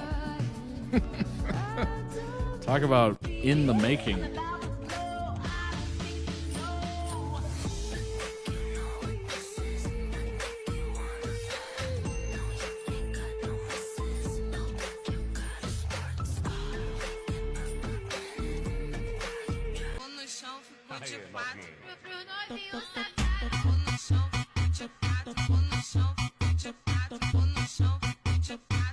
By the way, I totally remember this. The deep dives that were going on trying to figure out ghost ship, no ship.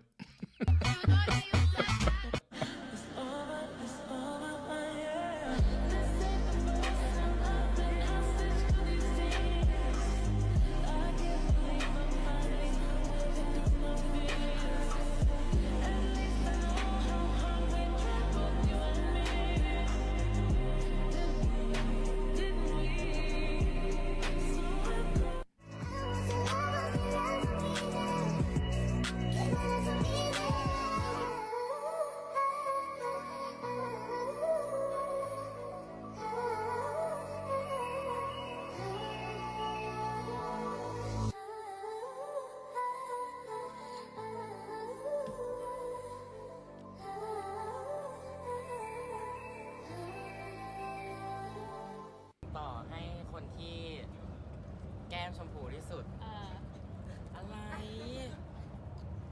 พวกแกนี่นะส่งต่อให้คนที่เต้นเก่งที่สุดผ่านกูไหมผ่านฉันไปเอาไปดิกลับไปสิเอาสวัสดี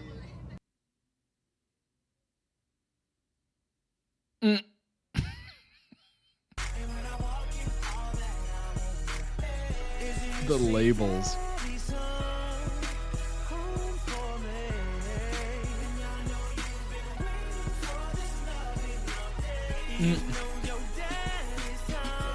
Oh, really?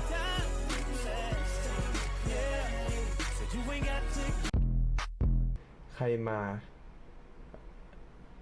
อ่ะเลโก้มาด้วยล่ะ คุณของเล่นมาด้วย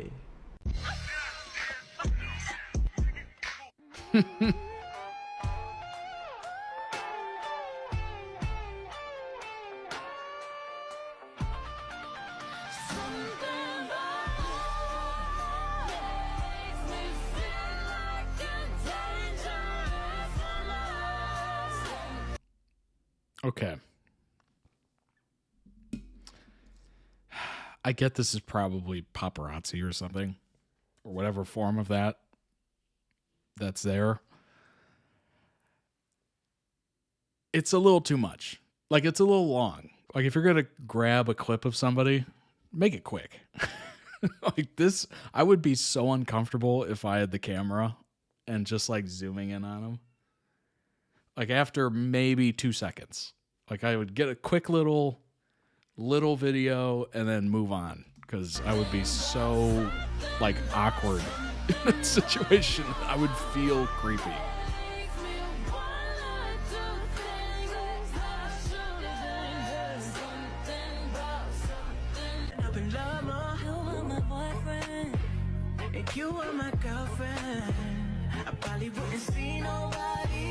I think that's just me as a person. Like I would not be able to do that.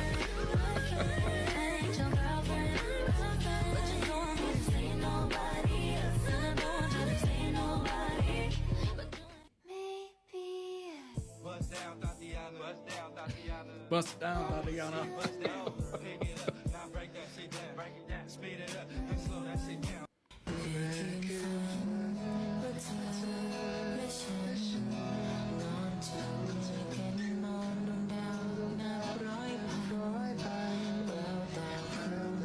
Oh my gosh, this is like lore.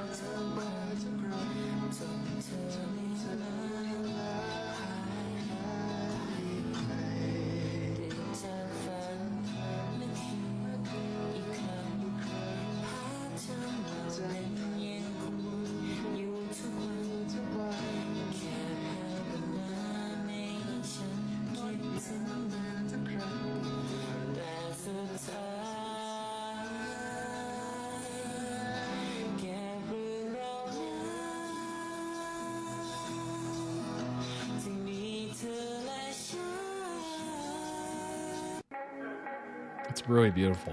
It's really nice. I like that.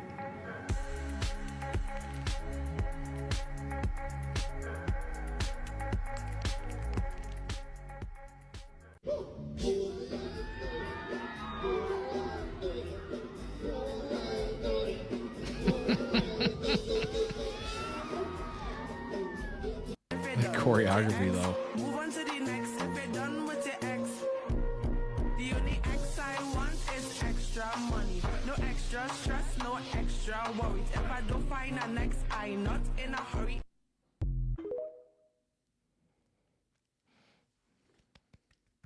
Well done, well done. Excellent edit. Link down below in the YouTube video description. For the original video, go throw it some much deserved love. I don't know why I couldn't put that sentence together. Oh my gosh. Let's bring up some barcode and Lego information. Here we go. Barcode and Lego are both part of GMM TV. Who isn't? At this point, we are, you know?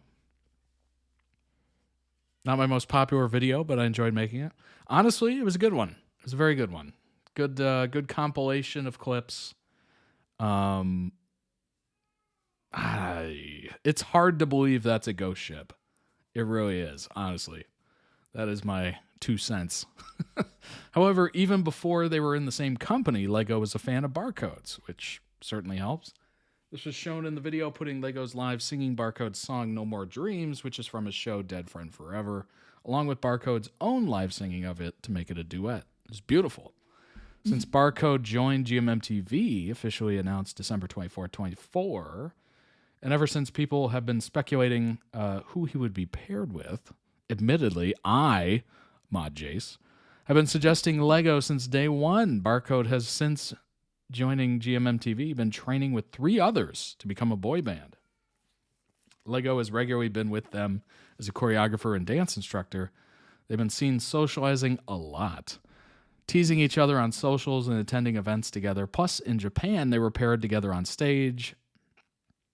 I mean, come on now. All this and more is seen in the video, of course, that we just checked out. Had people hoping to see them paired in GMMTV 2026 lineup. Ultimately, they weren't. Barcode was actually paired with a new sign-up called Kin. So Barcode Lego is just a fun ghost ship and good friends.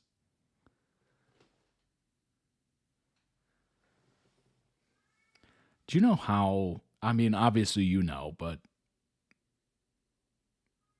the fact that Lego is a fan of Barcode and the singing of the song and the duet, putting the 2 different feeds together, that was like, that could have been the most incredible, like, first performance on stage together. Like, what?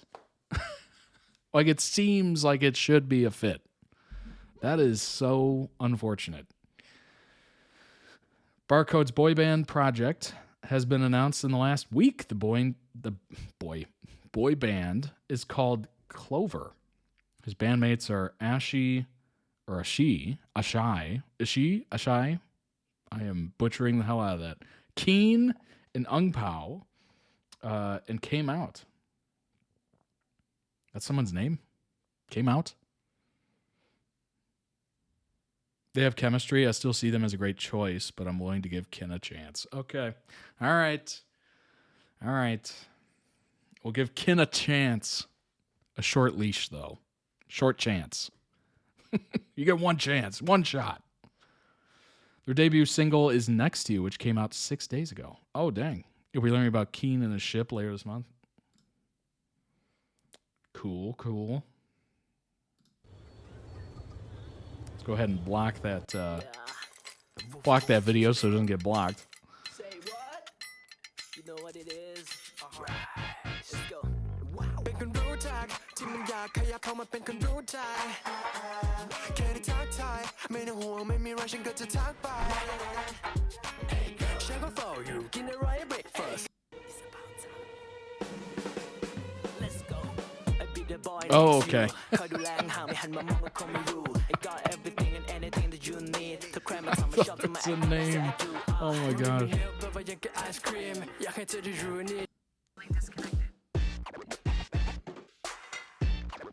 That's not bad. I kind of like it. It almost sounds like 90s. Barcode is the only member of the band who didn't take part in Project Alpha, the show that Lego won and formed his band Lycan. Lego, Barcode, and Keen goofing. New boot goofing. Shout out Reno 911.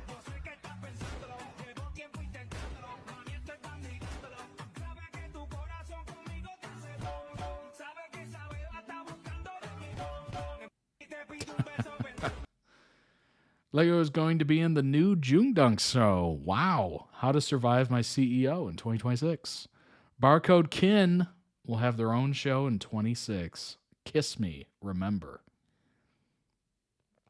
Barcode Kin will also be the second couple in William Est's 26 show, You Maniac. Lego has been dancing since he was 4. Initially as a child, he wanted to be a stuntman, though. Lego Dance Break.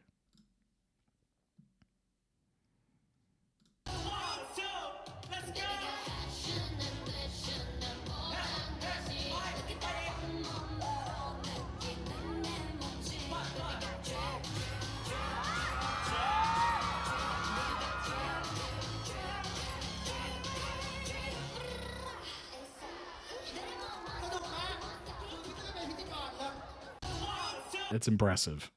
Kiss Me Remember is about an amnesiac guy who only remembers things when he kisses a boy, so I'm told. Interesting.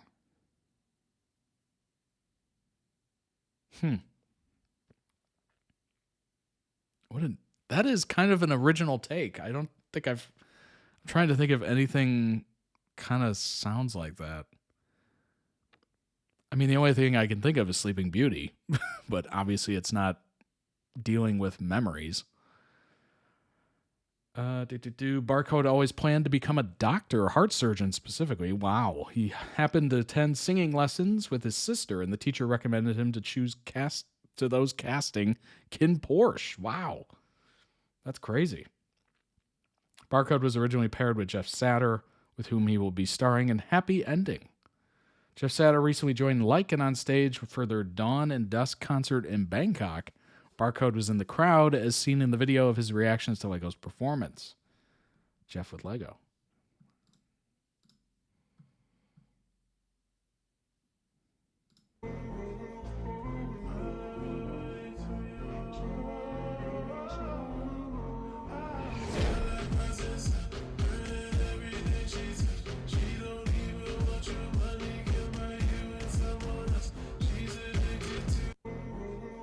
It always comes back to Jeff, doesn't it, Jace? It always comes back to Jeff. Jeff making Lego blush.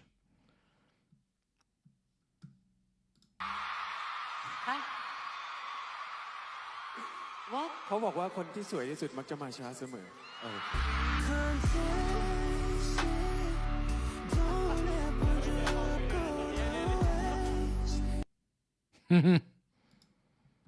At the concert, Lego made a speech that went, I don't know why you could possibly mean Jeff who. Right. At the concert, Lego made a speech that went, thank you for accepting people like me in the entertainment industry. Thank you all for accepting me for who I am. I won't ask you all to love me, but please accept me. This person has a job, duty, responsibility, pain, emotions, and pressure, just like all of you. Many replied to this, including June, who said, The entertainment industry should thank you. Your performance was amazing, and if anyone doesn't accept you, screw them. I will support you. Go for it, Nong. Lego recently went to an aespa concert.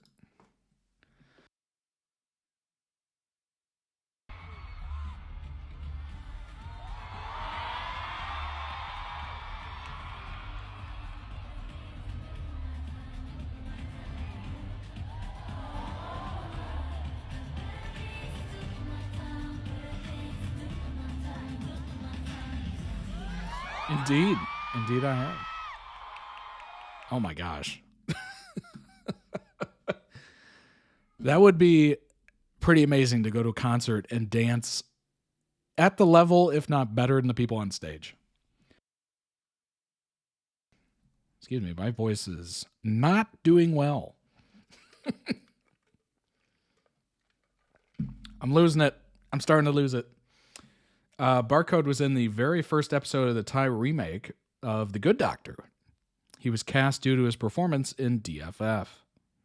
When Barcode joined GMMTV, Joss Ware immediately noted the resemblance between Barcode and Joss's partner, Gwyn. Later, they met and cemented that Barcode was their son.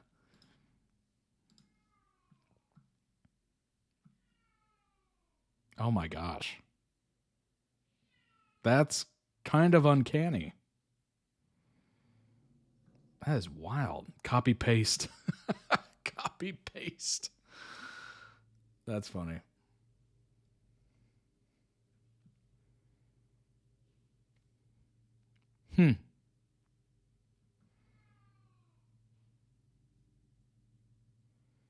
We need this, by the way.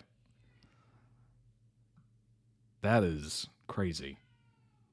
That is kind of crazy right there. Waiter joined them on stage during their recent fan con as a family all on stage moment along with their other son, Poon. Love how when GMMTV members adopt the new members. What's going on, Joanna? Can I go where you go? Can we always be this close forever and ever? And I take me out, take me home. You're mine, mine, mine, mine. So simply put, it's Joss, Gwyn, and their son singing. I'll take this magnetic force of a man to be my lover. My heart's been borrowed and yours has been blue.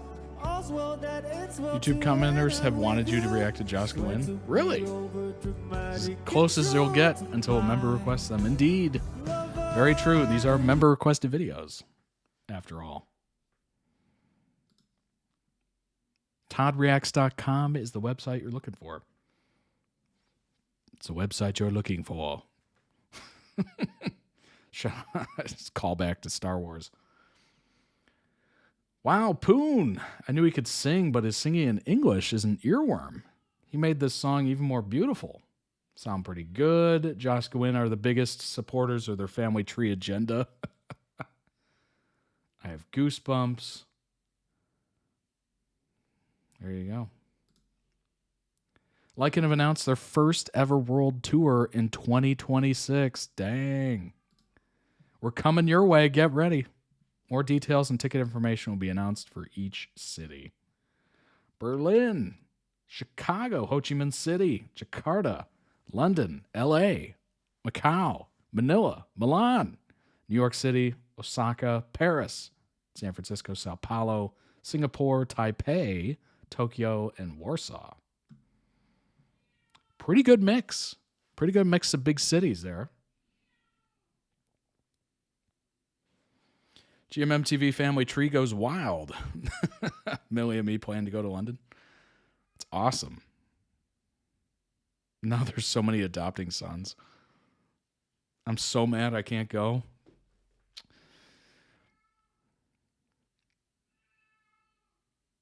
Honestly, none of these are very close to me. Absolutely none of them. Well, I mean, they got the West Coast taken care of there, San Francisco. Well, I guess they got two West Coast, LA, San Francisco, New York, East Coast, Chicago, kind of in the Midwest there. Well, it is the Midwest. Interesting. London's the closest to me, but it's about 4 hours away. Yeah, that's kind of unfortunate. I mean, it is it is what it is. It's not a lot of spots.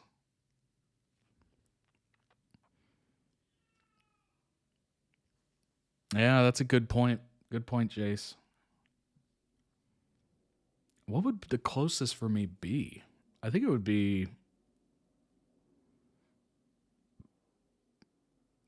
probably be LA or, well, yeah, it would probably be LA or San Francisco.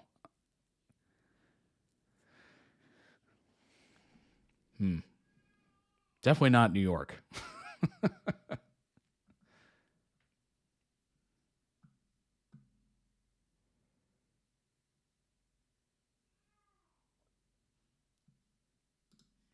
Dang. That's cool. Canadian snub is no bueno. Yeah, it's too bad. That is too bad. Unfortunate. But I'm sure they'll have more tours and whatnot. Maybe they have a second leg to this coming out. Who knows? You know?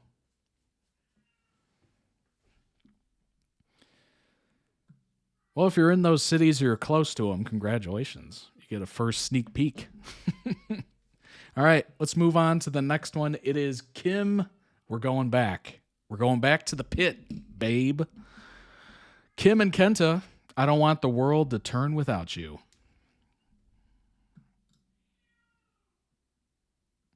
Open the pit, babe.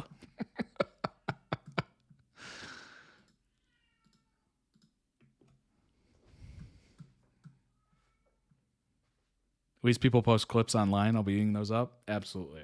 Absolutely. It's the beauty of the internet, isn't it? Here we go. Kim and Keeta. I don't want the world to turn without you. Oh, gosh. Hold on. Let me readjust it. I don't want to cut off the subtitles. There we go.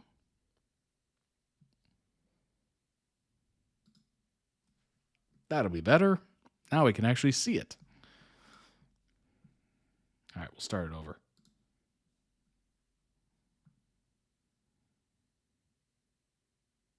Load. Can you load for me, please? There we go.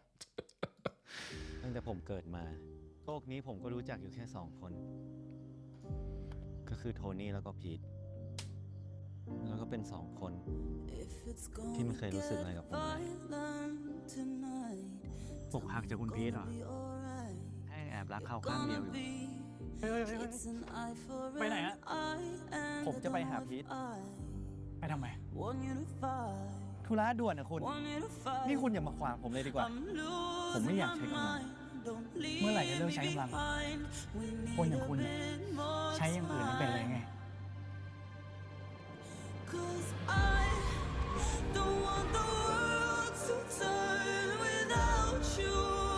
คุณหัดซาบซึ้งในสิ่งที่คนอื่นทำให้คุณบ้าง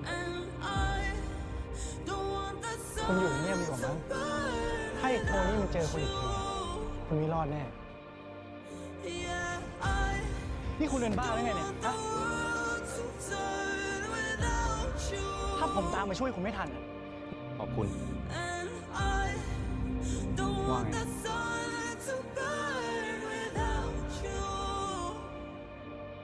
ขอบคุณมากินข้าวด้วยดิผมทำซ้ำย้ำซ้อนให้คุณกินนะคิมคุณเอาเด็กเก็บความในใจไว้แบบนี้แล้วเมื่อไหร่เขารู้ความรู้สึกคุณนี่คุณจะกลับเกาหลีเมื่อไหร่เร็วๆนี่แหละคุณมีอะไรหรือเปล่านี่พี่คิดถึงคนอื่นมากเกินไปจนลืมความสุขของตัวเองแล้วนะเก็บกดมากๆ ระวังเป็นคนไม่ปกติแบบเคนตะนะพี่ไม่ดีหรอก ทำไมคุณต้องทำตัวเหมือนอยู่ตัวคนเดียวบนโลกอะฮะเราอยู่ด้วยกันนะเว้ย คุณเห็นผมเป็นอะไร ด้วยนี้ด้วย เป็นอะไรฮะเป็นอะไร เพื่อน ผมรู้จักคุณสนิทลุงเมดผู้ช่วย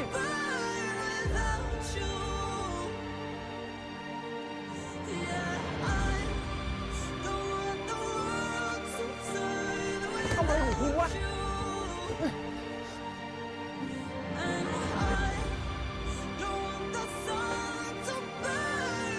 คุณก็แคร์ความรู้สึกของผมบ้างไม่ใช่แคร์แต่คุณพีท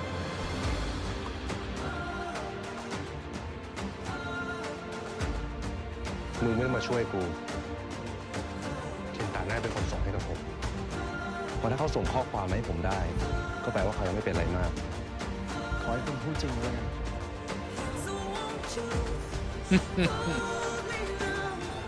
ผมเคยบอกคุณไปแล้วไงว่าผมไม่ทิ้งคุณหรอก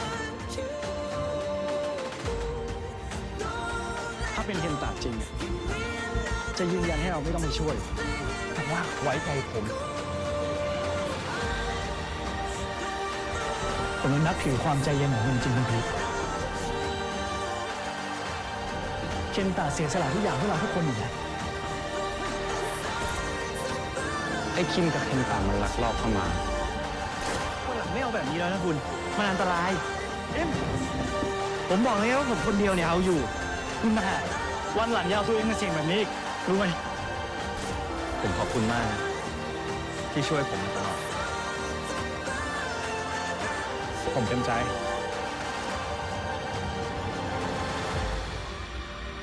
That dude has no care for that bullet น่าจะออก wound. ไปใช้ชีวิตเพื่อตัวเองดูสักครั้งมั้ง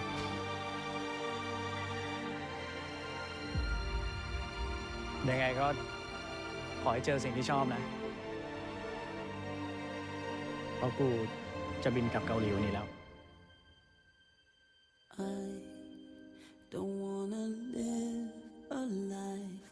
แล้วถ้าจะติดต่อกลับไปบ้างได้ใช่ไหม คุณติดต่อผมได้ตลอดอยู่แล้ว ขอแค่กล้าโทรมาก็พอ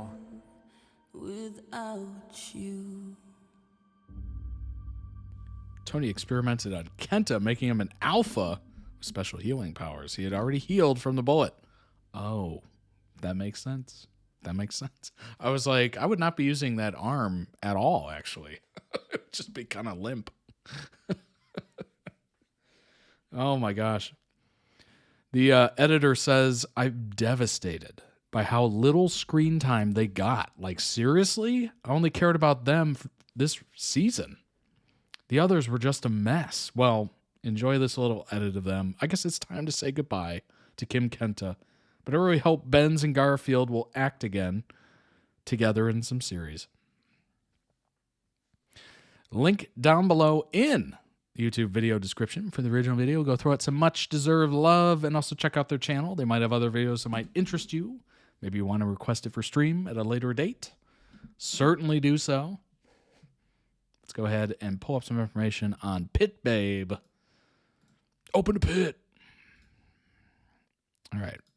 Here we go.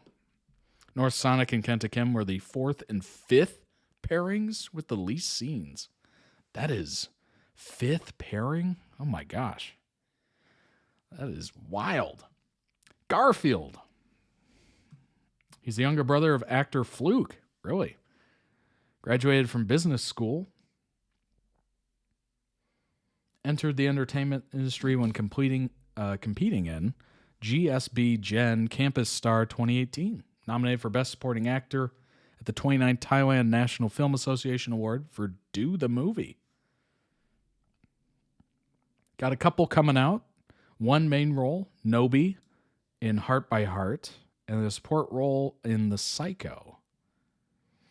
Obviously, Pit Babe Season 2 this year, as well as Season 2 Uncut. Oh, hello.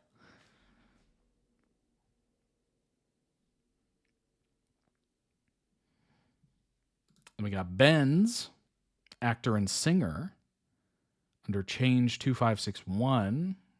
graduated with a bachelor's degree, social sciences. As a singer, Benz goes by the artist names of Benz Alert under the rookie Thailand until 2020. Interesting. So sad about North Sonic's screen time. They were my faves, even in season 1. I'm the one who keeps requesting North Sonic and Michael Top 10. It's been a minute. It has been a minute. Kenta Kim, minor pairing from season 2 of Pit Babe, just as with the previous reacted to pairing North Sonic. They were never planned to be a pairing, but became one in the second series. Season 1, in Pit Babe, the big bad is Tony, a rich man who publicly appears to run a charity for orphans. However, he uses that charity in order to find alpha or enigma children with special abilities he can train up in order to sell to the highest bidder. That is horrific. That is horrific. Benz, you saw in the Michael Top 10 video, he and Michael are like Tom and Jerry. Oh, that's right. I do remember that. He is a child trafficker. Yikes. Essentially, and that's just one of his many crimes. Kenta was one of the children without powers. He never mattered and was given to one of the Enigma boys for company. Kenta, deprived orphan, naturally fell for Pete, the Enigma, who never saw him as more than a friend. When Pete left him behind after escaping Tony, Kenta became Tony's assistant and punching bag. Like the proverbial beaten dog, he kept coming back, desperate to earn his father figure's love and willing to do whatever he demanded. Seemingly, season one is Kenta slowly realizing the monster Tony is, putting the dots together, and poetically, he is the one to take down Tony in the end. Yes! Tony's the absolute worst. Kim, meanwhile, initially is one of the only characters without a link to Tony or this Alpha Powers nonsense. He's a race car driver in Korea who wants to be the best at what he does. He's offered a contract by a Thai race team, and he accepts, wanting to race against the famous Pit Babe and prove himself better. The team, however, Red Racing, has just been bought by Tony. Of course it is. So whilst at first Kim is just another driver giving Babe a run for his money, he soon starts noticing things that just aren't right, and naturally he investigates it himself.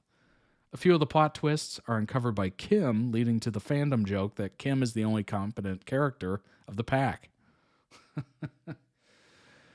And ultimately, he Scooby-Doos too much and is kidnapped at knife point by Kenta when snooping in Tony's office, leading to the first two pictures in this link.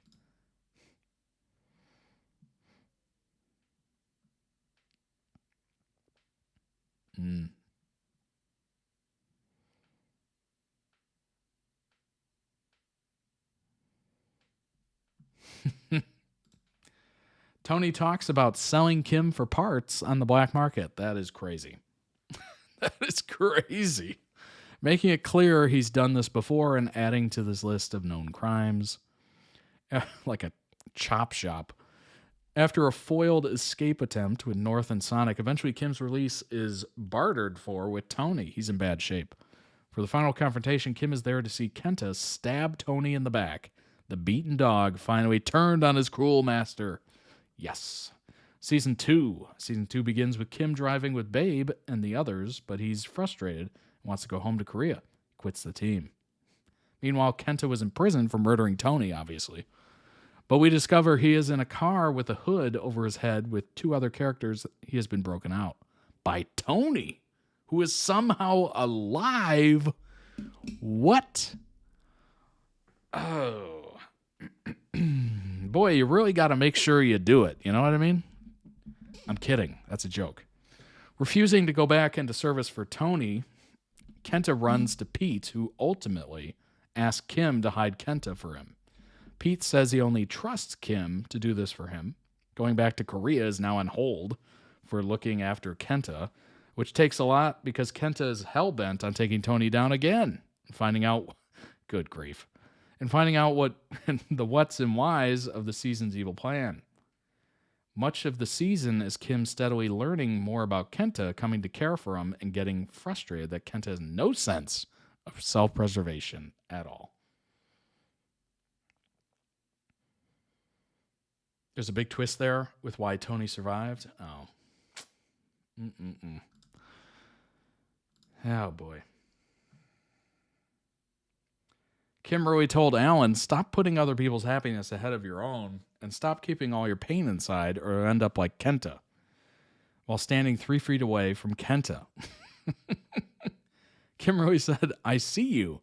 And the reason you're miserable isn't because you deserve it. It's because you think you deserve to be happy. So you don't reach for happiness with full sincerity. Casual as you please before breakfast even.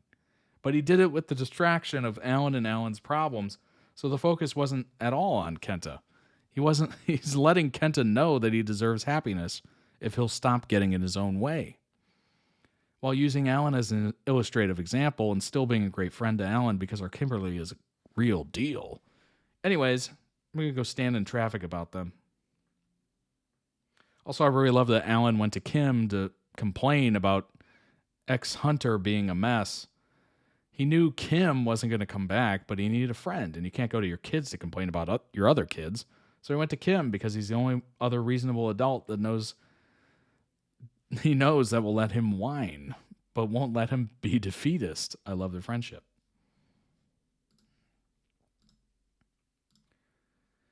The level of nonchalance and just bone deep understanding that he doesn't have to move a muscle as one of the top racers in the country does high-speed circles around him whilst hitting other people on purpose is extremely sexy of Keeta. Not going to lie. Him just casually turning to watch as Kim continues to circle him, closing in closer and closer with smaller spins, burning literal rubber off his tires from his speed. Yet Keeta doesn't even attempt to step back. The level of trust between these two might not be a fully emotional trust yet, but the trust is in their abilities, and physical safety is just chef's kiss. Seriously, loving the Kim Keeta craze this season.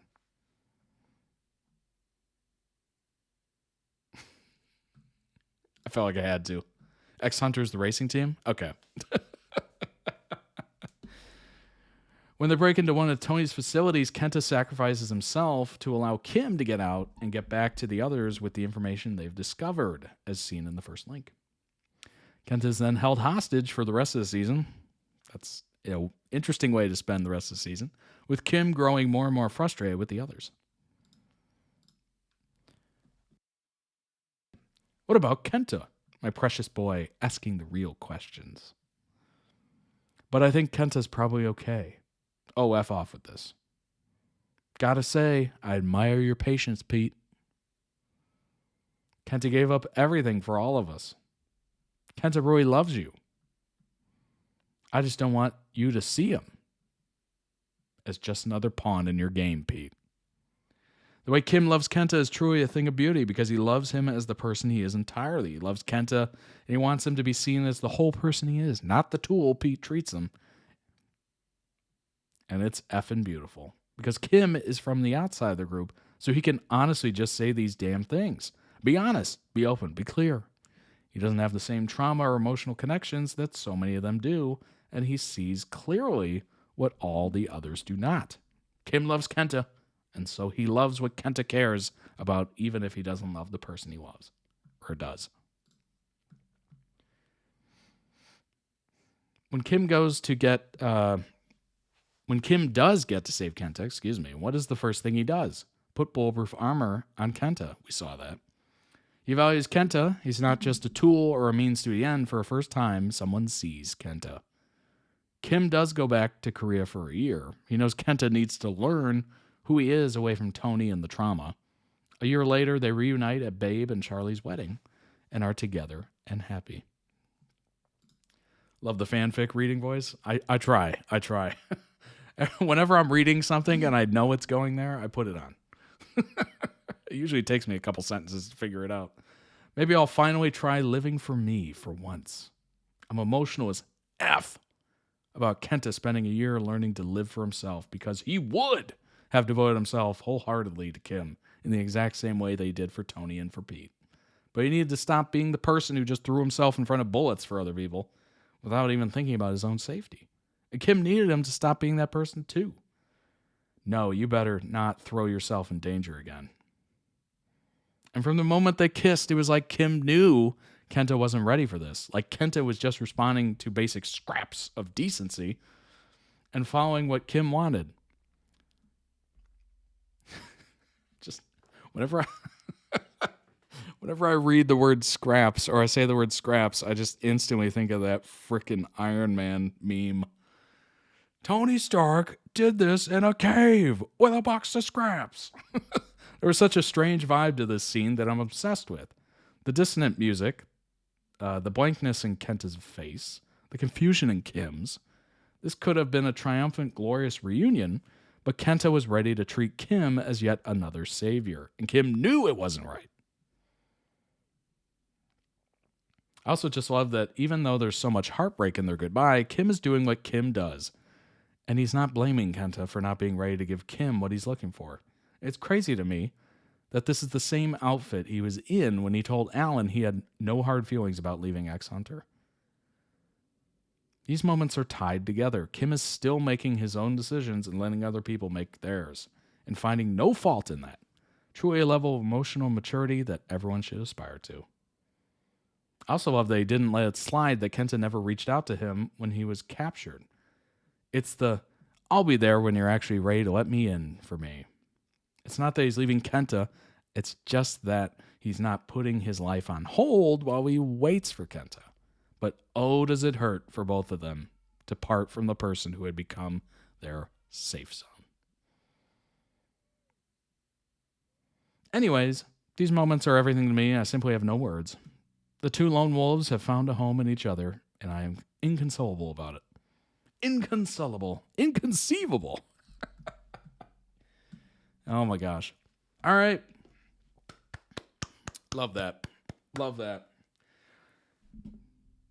Excellent edit. I love the information. Love the story. Painted a very clear picture. Tony's a real interesting dude, isn't he? How the heck did he survive a knife to the back? Come on now. That's crazy.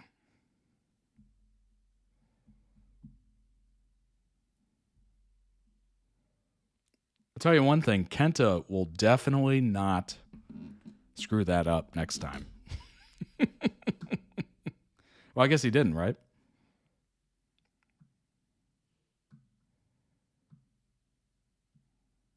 Yeah. Gotta take him out. Should have stayed gone. Yeah. Big thank you to Slayer who helped me write that. Well, shout out to Slayer. Appreciate it. Won't spoil it? Okay. All right. We probably will. Okay.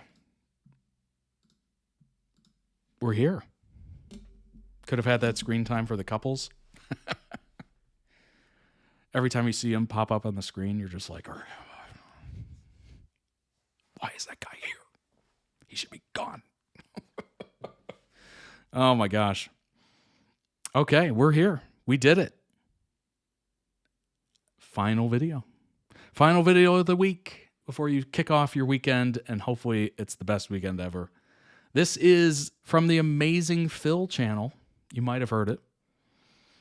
I tried to give Dan a haircut. This was 4 years ago.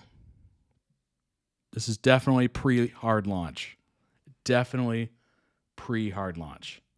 Let's go ahead and bring that up and jump into it, shall we? We can go full screen with this one. Here we go. The thumbnail says a lot. Does this mean a lockdown haircut? It was posted May 14, 2021. I remember this video like it was yesterday. That's wild. Here we go. Hello, so why is Dan in a chair? Why is Phil looming ominously over the top of him? Jesus Christ. And why do I have a pair of very sharp Just to scissors in get my hand? Do not snip them next to my head. Today, I am going to attempt to give Dan a haircut. This is literally the worst fucking idea in the entire world. No, you you gotta are trust an me. infamously clumsy person. I wouldn't trust you to trim a freaking houseplant, never mind a human with skin. Steady hand. It is shaking a bit.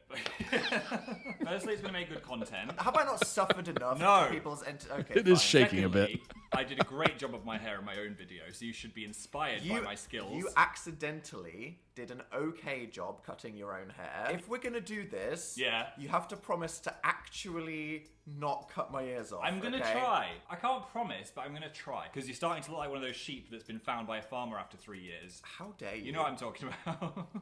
Wait, I've got the scissors stuck in my hand. Actually.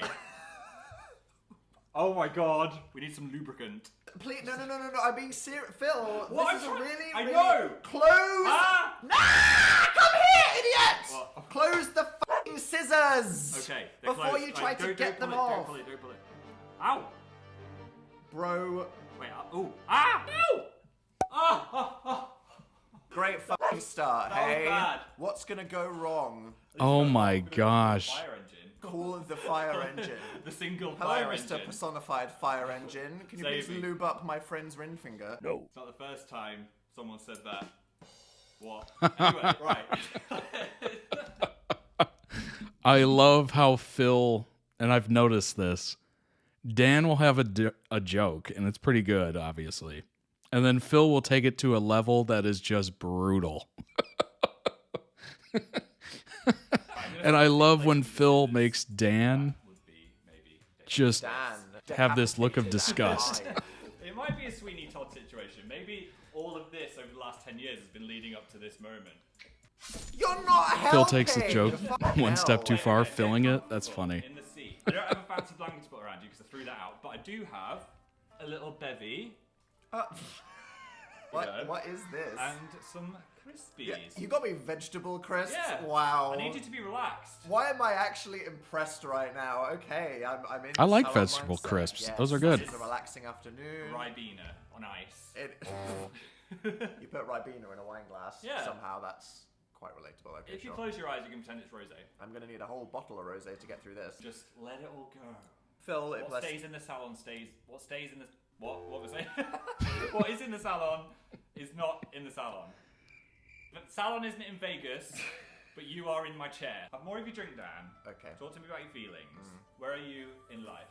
Right. You It's not alcohol. accidentally just punched me in the head, and now you're trying to style it out like you're fluffing my hair. That's a good That's start. probably a good thing. You know, alcohol kind of thins the blood. Probably with scissors around, you don't want thin blood. You want blood that'll actually stop. Stuff. Well, you know, we're about to move house. It's Yeah. a big, exciting moment. I feel like we're in a transitional period of our lives, Phil. We've been a bit like in limbo recently. We're about to finally move house. Yeah. I'm about to start doing some cool new things. This book that I'm about to release It's is happening. It's in the room. Wait, I got one. There we go. And ironically, for a book about mental health, I've been quite stressed recently because of it. I am feeling quite anxious about it just being out in the world. It's a big deal to me, but it's also very, very intimate. This was during the Dill. The Dill. Hey, that's their new name, Dill. Dan and Phil hiatus, so people were so happy to see Dan. That's awesome. Most Americans haven't had black currants. Okay. Do I need to do it? Let's do it.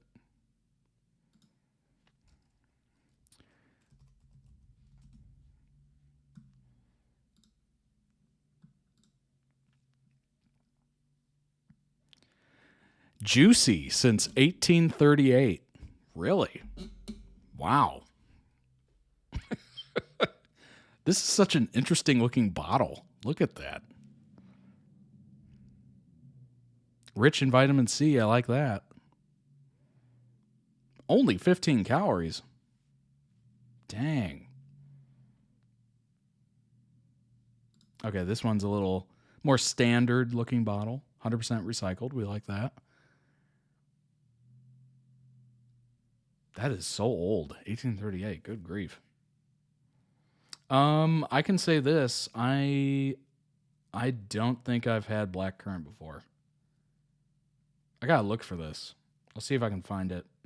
I'll have it for stream one of these days. Interesting. Now I know.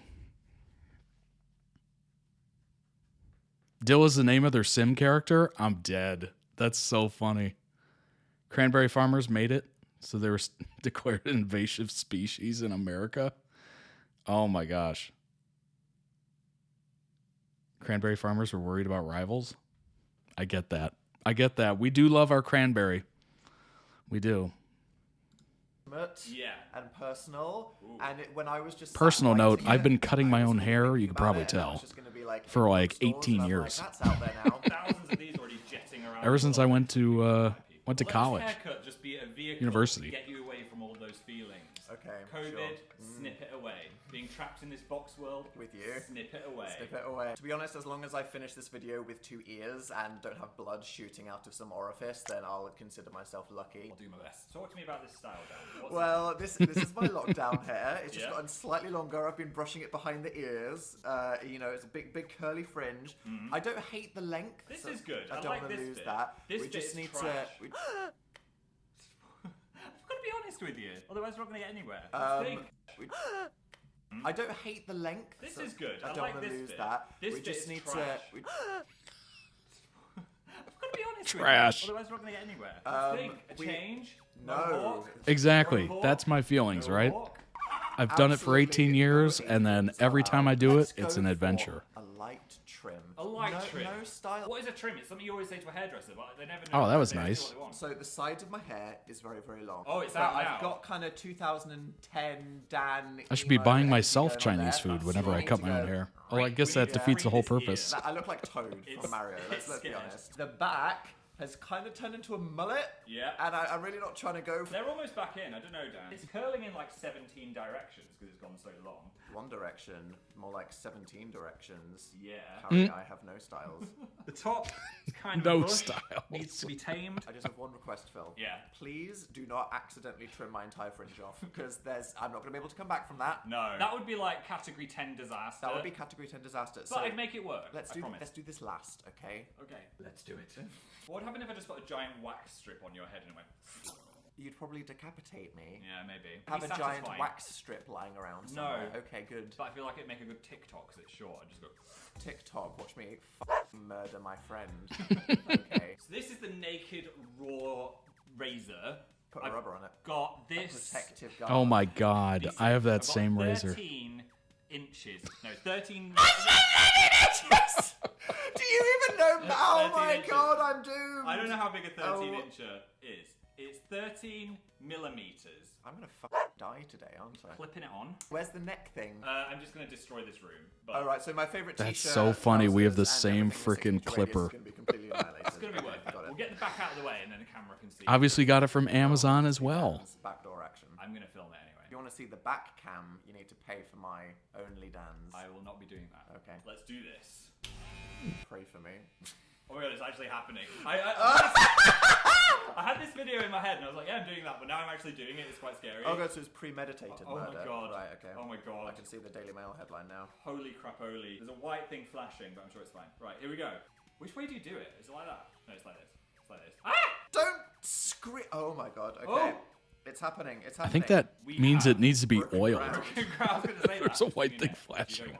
It has little like icons for oil and something Tell me else. about your day. What's going on? Why haven't we moved? What? Why are we still How's here? your life? What's the gossip? Yeah. Well, I'm living with a person. What's happening? I can hear noises. It's looking very I can neat. feel pounds dropping off the back of my head. They're coming up. Oh my god, that was a lot. Right. Oh my god, look at that. This is making Let's me take really it all off. uncomfortable. Okay. Yes. Yep. Yes. Oh! Okay, you're not narrating a porn. Can you concentrate slightly on the job at hand? Ooh. We are about to move house, and that is so exciting. Finally. I feel I like... said we said that like for 4 months. I know, but it's like, it's actually happening now. Talk about moving. Dan tried to bin my golden pig. The only possession I like. It's just a bit trumpy. Put it in the chariot. Are you shaving the chair? Oh my god, sorry. Did you just shave the I chair? shaved the chair. I gave it a nice Bill, look. if you're gonna stop to talk, turn the razor off. Fine. Wait, I've got a solution for the hair on the back of your neck. A hand. It's actually good. Why don't they do this in the hairdressers? Because they do it when it's on the floor, Phil, not while it's on the person's next. Oh my. Well, they're all learning something now. I think I just gave you a Hoover hickey. Think about the Ribena. Yeah. Everything will be okay. I'm gonna hide the pig somewhere. I can hear you. He's not getting it. Which vegetable chip is the best? I'm just gonna go ahead and say Sweet it. potato. Beetroot. Yeah. Really? Snip. Get How is it a crisp? What? Oh, I don't mean to laugh. It's looking very mushroomy again. Is this just gonna be a Toad cosplay? Yes. But it's fine. Right, don't be mad. When has anyone ever said don't be mad before something good? This is where we're at. I think I can fix this. It's just stage 1. And it always looks bad in stage 1. What the I don't know. Why is it bushing have out? you done to that? You know when there's a really massive cat or a dog, Yeah. and then they trim it, and you're like, oh my dog. Oh my dog. Oh my dog. It's like half the size. My head has gone from a beach ball to a golf ball. Yeah. No, No, it's okay. It's right, okay. Jesus, the ears, the ears, ears the are fine. ears. Are they fine? Yeah, they're fine. Do I have insurance to get? Can I sue you? I'm protecting them like a mother duckling. Do I get your AdSense? Egg. What? Okay. You do not get my AdSense. Phil, you're not very good at sweeping this off me. You know what's funny? My mom used to cut my hair, and she would take the razor around the ear, and then she would also do scissors. And every once in a while, she'd clip the ear, and I'd be like, "Oh, ow!" You know. Sometimes no blood, sometimes a little blood, and I was like, you know what? Can you just? I know this is asking a little. Can you just keep the comb like between the ear and the razor, please? I'm tired of getting like, it was giving me like anxiety of like, am I going to get cut? Am I going to get cut? Very much like Dan here. I'm going to give you a bad Yelp review. 1 star. Guy trapped me in his house for you're slapping me. I'm sorry. You're slapping me. Look what? From 2 Mom's ritual bloodletting. Yeah, pretty much. What are you on about? It's not. It's better. Don't cut the ears off. Don't cut the ears off. Don't cut my ears off. That was surprisingly beautiful. Do you know how they say you can distract someone when they're scared? Like Yeah. you can give a dog a ball whilst getting a shot? Yes. Maybe you could describe your book in 60 seconds while I just go around your ears. Okay. So you don't need to think about it. Okay, I'm so not doing Phil, it. It's okay, fine. right. Go. I guess a lot of people think that, Jesus. Dan, go. Mental health doesn't apply to them because it's just for people with crippling anxiety or people that are super depressed. But the reality is, every single human with the brain gets stressed and they worry about things and they have emotions. And none of us know, we don't get taught how to make ourselves feel happier. Yeah. If you read this book, then you'll know how to look after yourself so you won't get super depressed. That's a really incredible fish tank back there, Actually, by the way. in your voice then. I was impressed. Well, I did just poo on the chair, if that helps. Oh no. I have done that. I'm someone that's really anxious all the time and also quite stressed. Which you are in denial about. I am. sometimes, Yeah. I'm in denial about it. But reading the book made me realise that's not how people should be all the time. No. And there are ways to deal with it. Yeah, like which is your helpful. default state about being a very deer in the headlights, shaky guinea pig kind of person Yes. is not just your Natural state. That's not your natural state. That's not how you No. have to be all the time. Like No. you can actually be happier. Yeah. And now I can answer the door to the pizza man without crying. That's yeah. It's very personal. Yes. The book, Dan. How do you feel about everyone seeing you completely naked? Right, yeah. I mean, what I've done on YouTube obviously has always just been making myself look like an idiot and for everyone to laugh at me. Yeah. And this book, I'm talking about like everything to do with mental health, and it's just 300 pages of me roasting myself. It's like just watching 50 Reasons Why Dan's a Fail in a row. Yes. I kind of felt bad for laughing at 50 some Reasons poetry Why. while I was reading it. But that's the point, right? Because Yeah. like, this is the thing. No one wants to do homework or think about, is everything okay? Yeah. If I can make this book funny by just using myself as a mental health martyr, then by the end of laughing at me for several hours, you might have had a profound realization that changes your entire life. Ooh. I felt like I was inside your head. An intimate conversation with Dan. Yeah, a life hack. Here's something you can do now. Here's Yeah, something you it's can do like later. just 300 pages of back-to-back pro tips that you're like, thank you, God, that's just the thing that I can do. The glass of Ribena is helping me get through this as a coping mechanism quite a lot. You could have spiked this. You will Just get saying. through this haircut. That's what I could call the video. Right, let me... Get the f*** out. Can I spoil a bit?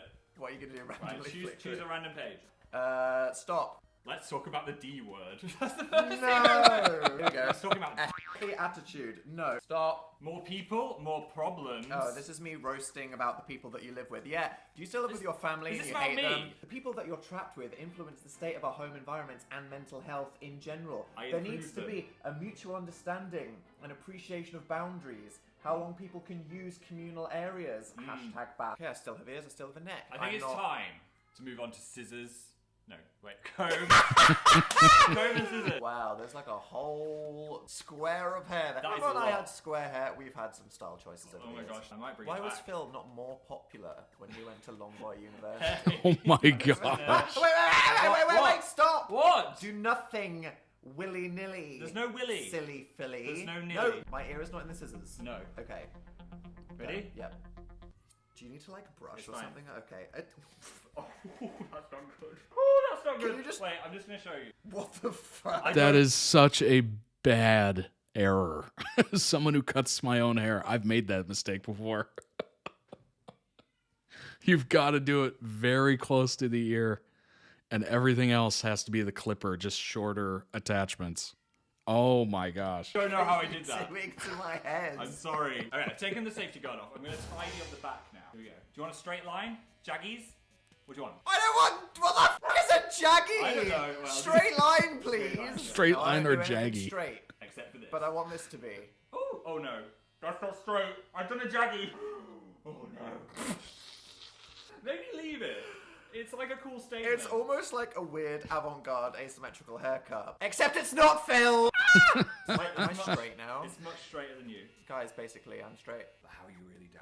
How is everything? I don't, well, I mean, I don't know. I'm a bit emo at the moment these days. Why? Making this book is making me think about our life Yeah. and everything that's happened for the last 10 years. And? We've both come a long way. Yeah. We've come a long way with our audience. I've really just like grown up a lot, learned a lot, putting everything into a book that could help other people be happy. Because Yeah. I feel like I have spent a lot of the last 10 years not being particularly happy for apparently no good reason. So it's a good emo then, because it's like you are getting over all of Yeah, those it's like a things. good happy sad emo mixed Yeah. with the threat of imminent murder. You're vulnerably putting something out into the universe, and you're vulnerably sitting in this chair and letting me touch your head. So you don't like giving other people control. Thank you, therapist / Sweeney Todd. Right, I've got a 4.5 Yep. on this. Whoosh! But I'm not a baby being spoon-fed. You don't need to say whoosh as you go around my ear. I think I do. Okay. Not bad, not bad. Ears intact. See, Dan, shut up. This is okay. I've left a bit more of a gap than a hairdresser would, but it's fine. What's a gap? Just like a perimeter. Okay, yeah. Strap yeah. yourself in. Oh my god. Wow! Sorry. What is that? It's a good perimeter. What have you done? It's in fashion now. I don't know why it did that. The other side didn't do Yeah, that. that's in fashion, not that. Make that look like can't. that, I'm Phil. going. No. I can't do it. You can't leave me like this. Okay, here we go. There. Yes. Yes? Yeah. Do you love it? I mean, I would say I love it. You've given me like a very, very severe line, Yeah. but at least the line is straighter. Okay. What are you going to do with this now to blend it in, I'm Phil? going to do some scissoring. I think that's what I'll do. I'll do some scissoring. Dan and Phil are going to scissor. Okay. Don't get mad. I feel like there's a lot of fringe here. Yes. 6 true. inches of Okay. side fringe. The Reddit I posts mean, I write said I don't need themselves. That chunk, that's fine. It's an improvement, I promise. Sometimes you just gotta rip the plaster off and do it. Phil, did you just cut this triangle out of my head? Yeah. It's okay, it's okay, it's okay, it's fine. Phil, how is that? Oh. This is Oh, wait, stop. That's a look. Do I look like a hot American TikTok zoomer? Yeah, it's new. It needs to either be up and super curlier, or I go like that. And I'm That's like, it. hey guys, Yeah. No. That's Dan. Voila. I literally, That is the my TikTok head do. just looks like a farmer's hat. It does. Social life. What? There you go, Phil. Go read it. It's just an empty You page. need that one. We'll take a bit of this off. Calm the fuck down, buddy. Okay. I mean, I will be honest, Phil. Yeah. For someone who's literally hacking and slashing, it's kind of coming together. Yeah, I mean, it's a lot better than it was. And you doubted me. Right, we're gonna get the thinning shit. Honestly, yeah. I mean, you don't have to do too much. They're upside down. Wait. I don't salt bay my own hair onto my frickin' sweet potato, whatever this is. It was funny when Dan was writing the book, because sometimes I'd wake up in the middle of the night to get a glass of milk. which is something I do at 5 a.m. I don't know why. And one time, Dan was just sat in the lounge in the dark, and he scared me like some kind of demon was in the corner of the room. I was like, "Ugh!" I'm just like this. I was like, "What are you doing? It's 5 in the morning." And he was like, "I'm writing a section about sleep." Danny, maybe to take you right advice. A glass of milk at 5 in the morning? Why am I picturing Phil as like Ebenezer Scrooge with like a big like robe and like big pajamas and like, I don't know. When Ebenezer Scrooge had like all the pajamas on or whatever, I'm just thinking of Phil walking downstairs with like a candle lit. Advice. If you're up at 5 a.m. writing a section about sleep, that does not sound healthy. This whole book is like, I need to reread it constantly because I'm like, I'm so stressed. I'm having a breakdown. What do I do? Oh, right. Yes, that's what I said to myself 3 weeks ago. Yeah. Stop dropping it down my neck. Sorry. Should you really be holding like 3 instruments at the same time? This is how the pros do it. Can you use one of them good? Yes, that is how the pros do it, Phil. You're not a professional.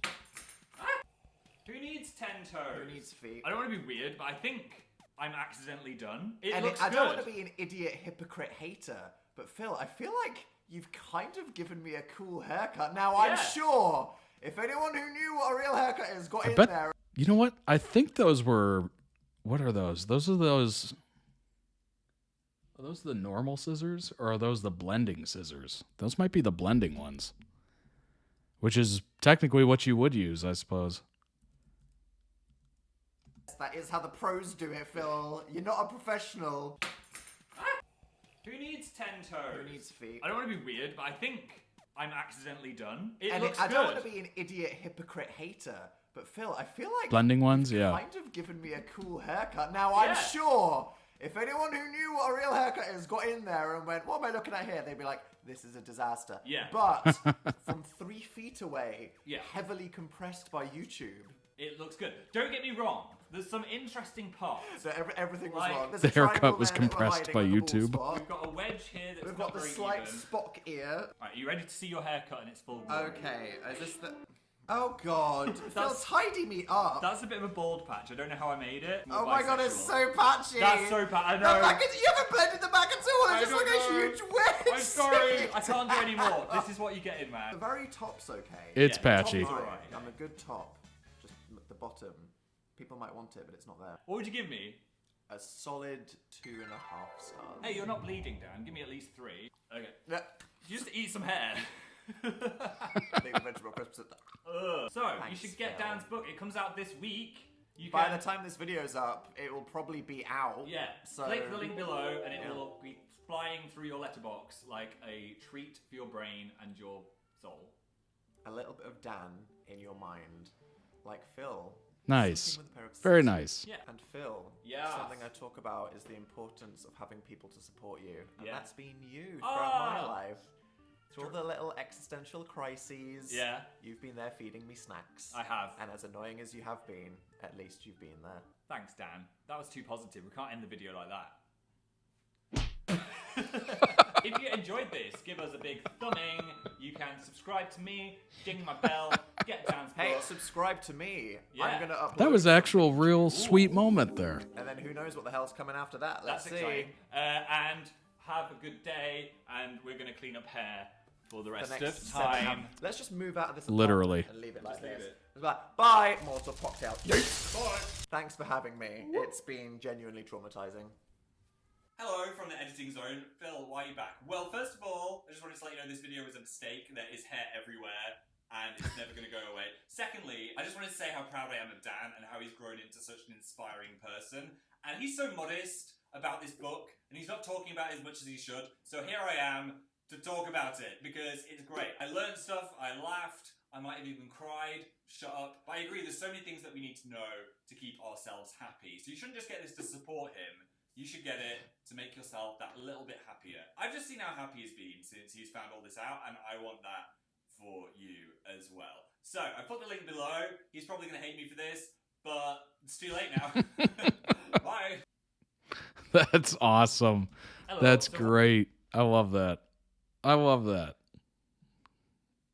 Very cool. Link down below in the YouTube video description when this gets posted. Go check it out. Amazing. Amazing. Amazing Phil. That's the channel. Let's bring up some information on Dan and Phil. And we'll go over that. I still have Rabina pulled up. Let's minimize that a little. The happiness hangover of Dan and Phil's emotional freedom. Trying to find some semblance of normalcy in this new reality. Woo, Rabina! What's funny, Rabina to me sounds like a very southern U.S. name. Rabina. It very much sounds like a name from the South. This article was first shared on our Substack. It's only been 8 days since Dan and Phil opened the floodgates to the Faust and let us all in. Let in all these randos. Twitter News tab has her feet up on the coffee table. TikTok think pieces are picking their teeth with our cutlery. And those damn tabloids simply refuse to use a coaster. Have some effing decorum, I beg. With the overwhelming happiness over Dan and Phil's announcement of their 16-year relationship and incoming transparent era came an unexpected overstimulation and unsettling displacement. I didn't expect it to throw me off kilter so much, but I fear I'm grappling to find new normal in this dynamic just as Dan and Phil are. Dan has been joking that we're going to regret asking for this kind of unfiltered access over the years, and I simply don't want him to be right. They've waited for over a decade and a half to be that annoying, loved-up couple all over the timeline. It's truly a joy to see them so free, but I've been... Wait, what? Snorting whatever... I can't even say that. 24/7 for almost 2 weeks now, and I'm very, very tired. They don't need to stop, but I reckon I'll need a detox pretty soon. If I vanish, it's because the tablet's at 9%. No problem, Jace. Thanks for being here. Look, I definitely feel super exposed with everyone up in the family matters, and I could do with a massive sleep without a sleep paralysis demon shouting that there's a man in the room? What? But I really have faith that it won't be long till this boiling pot will come to a gentle simmer. We'll find our groove again, divas. Hang in there. OMG, hi, Abby here. First-time caller, long-time listener. I'm going to be taking over the POV for the next few weeks. Oh, this is just random stuff. That's random stuff. I don't need to read it.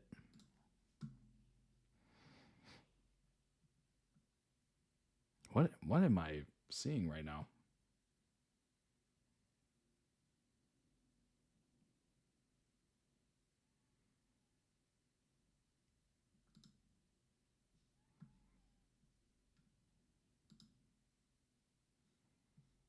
Oh, this is their merch.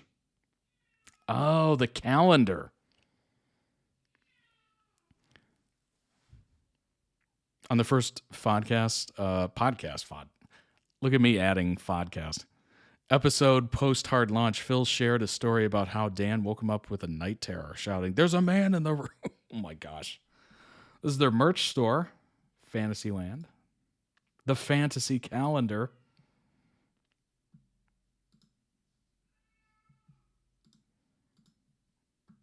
Oh my. Oh my. That's awesome. That's really cool.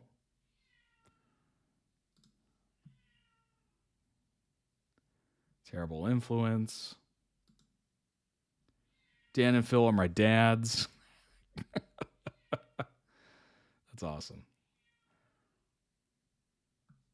Tears of My Enemies sold out.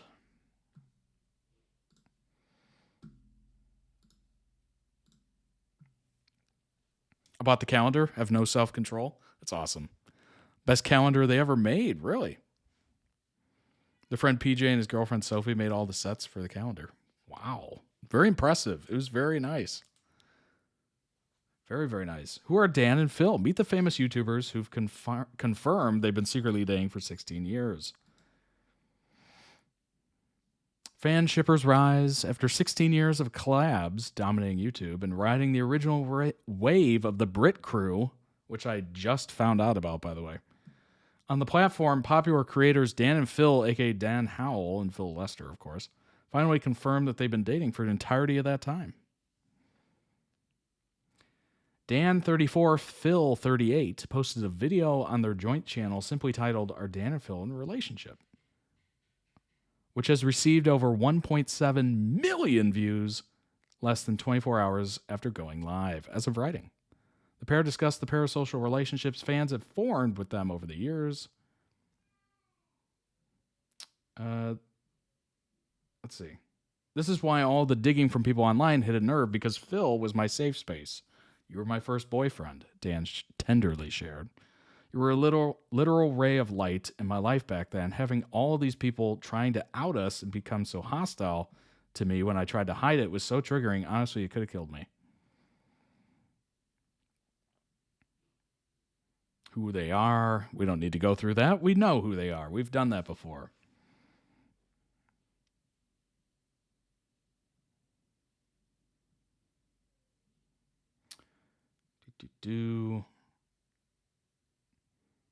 Status is roommates for the majority of their time together. The pair have kept their personal lives off the internet, obviously. That's why you're writing the article, right?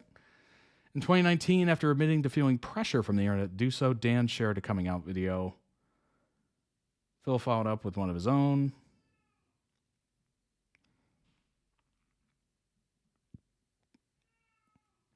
Look, sure, it's a scary time in the world. Let's be real. Feels like things were sliding backwards because the fighting for what was important was going a bit too well, but I think that's why it's important more than ever. You know what? Hey, we are gay. And what? Oh boy, what's this? Relationship questions, and it's going to be a quick fire yes or no. For anyone that doesn't know, I'm here with my current boyfriend Dan, and we're going to be doing the quiz. This is Phil. Sorry about his everything. Do you not? 1 year younger than my mom. Nothing. I mean, I'm just saying I'm here with my current boyfriend, and we're Can't believe Phil's 39 next month. What? And what? And Phil does not look 39. I'm not paying attention Or going to to. be 39. We're just going to do the quiz now. Yeah? Yeah. Me and my current boyfriend. Do you have anything to say about that? No, I agree. It's good to keep your options open. Oh my god. What do you mean? Well, I don't know. I just feel like if you've got a partner that keeps trying to fucking prank Phil you just on doesn't age. TikTok, as Definitely if lacks you're a some. fucking twig that lives under a rock, maybe you should have a plan B in your pocket, yeah? No. Past tense. Okay, so I'm gonna ask Partner that keeps trying to fucking prank you. No, I agree. It's good to keep your options open. Oh my god. Good to keep your options open. And situationships do not exist. They're either dating or they just don't like you. If you're going on dates and having sex, you're dating. Any other situation, you're letting people label the fact that they don't like you and you don't have the self-respect to end it. Wow. Ooh, hot Spicy take. Ooh, is it true though? I feel like, I guess we're in a situationship. It just means I don't claim you. I think it depends. But it's fun, isn't it? It's a situation. Yeah, the situation is you don't love me. It is a Rabina Agree shirt. it's a situationship. That is exactly it. If it's a one-way situationship, then maybe you need to have a conversation. If it's a two-way one, girls get it. Are we in a situationship? We never labelled ourselves. This is a situation. Holy f***, this is a situationship. It is. What the hell is this situation? I don't know. Let's not think about it. Oh my god. This is what happens, Phil. If you don't label things, it's vague. I don't like labels. Which one of us needs to put a thing on this? Put a what on what? Rings away from me. Next.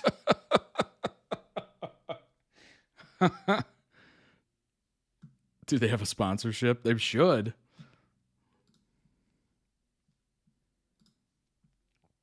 I have a confession. Are you breaking up? Is it the end of this podcast? No. Because I'm going to be pissed after everything. What? I completely thought you catfished me when we first met. What? Because, listen to this, Dan was the last person to get off the train. Who gets off the train last? If you True. get onto the train first at the station because you don't want to do all that walking, you're going to have to do a dramatic walk down the platform later. Right. If you're meeting your mysterious lover off the internet, don't you want them to do the longest walk down a train platform ever? I was stood there 5 minutes. Come on, buddy. Oh, 10 that whole minutes. time you thought I was going to stand you up. I bet you were in the train toilet adjusting your hat. How dare you? You know, your fuzzy I looked hat. lovely in my 2009 trapper hat, thank you. Sure. Well, I thought you were going to catfish me. How? This is like a rude personal attack. I will bring it on now. It's time to break up. I'm just going to drop it. Phil, when I first met you, I thought you were wearing a wig. Oh my gosh. What? How? You don't understand. Philip A wig? he just re-dyed his hair Yes. black, okay? And the black that you used to No. dye your hair, it was not natural chocolate brown. It was like Savage, Schwarzkopf, Triple Black, Raven, Meyer. And this was shiny, and you had hairsprayed it. It didn't move. So What? the first time I saw you, I was trying to make eye contact, and I just couldn't stop staring at his head, and I was like... I guess it Oh my It didn't move in the wind. I guess it is so perfect because I emptied a whole can of hairspray into it. Oh, you made such an effort to look nice that you Yes. actually looked almost dementedly perfect. Fine. So you thought that I might turn up and be Pauline, 58 from Bradford. Yes. And I thought that you were bald. Great. It's like... Cool. Okay. Well, I'm glad that we're just getting things off our chests 16 years deep into this thing. There we go. I love the fact that they're absolutely brutally honest with each other, but it's in a fun, lighthearted way, but it comes across as like they're ripping on each other, but they're not, right? It's just amazing. They met online after the aforementioned Dan stalking Phil on Twitter. That's, oh my gosh. So Dan definitely knew he was not catfishing, for sure. That's so funny. Oh my gosh. The situationship thing is funny. Obviously, if they're not putting labels on it, I mean, it could be anything. It could literally be anything. But I do think it's funny that, yeah, I've never thought about that before. Imagine being the last person out of a plane or train or any sort of public transportation. I don't think I've ever done that. After 16 years, you probably know how far you can push it and still be okay. True. That's true. That is absolutely true. At that point, I mean, you're pretty comfortable with each other because, you know, I'm sure you've had friends where the jokes can get a little heated, but they're not like, you know, lose the friend or lose whoever over it. You know, it can get pretty crazy. And to the outside eye, it looks like, oh my gosh, what is happening? But to the people in on it, it's just like, whatever. I've been the last off a bus before. It feels magical. Yeah, I guess it would. It's giving main character. It's giving main character, you know? Like they're waiting and waiting and waiting. And then there comes Dan off the train with his trapper hat, slow-mo. If you get wheelchair services like me, you're always either first or last. If you ain't first, you're last, right? Hair blowing in the wind, right? And then Phil's just standing there perfectly not blowing in the wind because of hair spray. Oh my gosh. I've never been on a train. I've been on trams, which is like indoor, well, not indoor, but it's like airport stuff. Like it's not an actual train. I've never been on a train. That's one form of transportation I've probably never taken. Never been on a cruise. I've been on a boat before, though. Solid hair like a Ken doll? Right. Well, I've been on a train in Japan. That's a good place to be on a train. Don't they have those really fast, like hyper trains or whatever? Bullet trains? They have that one that goes like 200 miles an hour or something. Like super fast.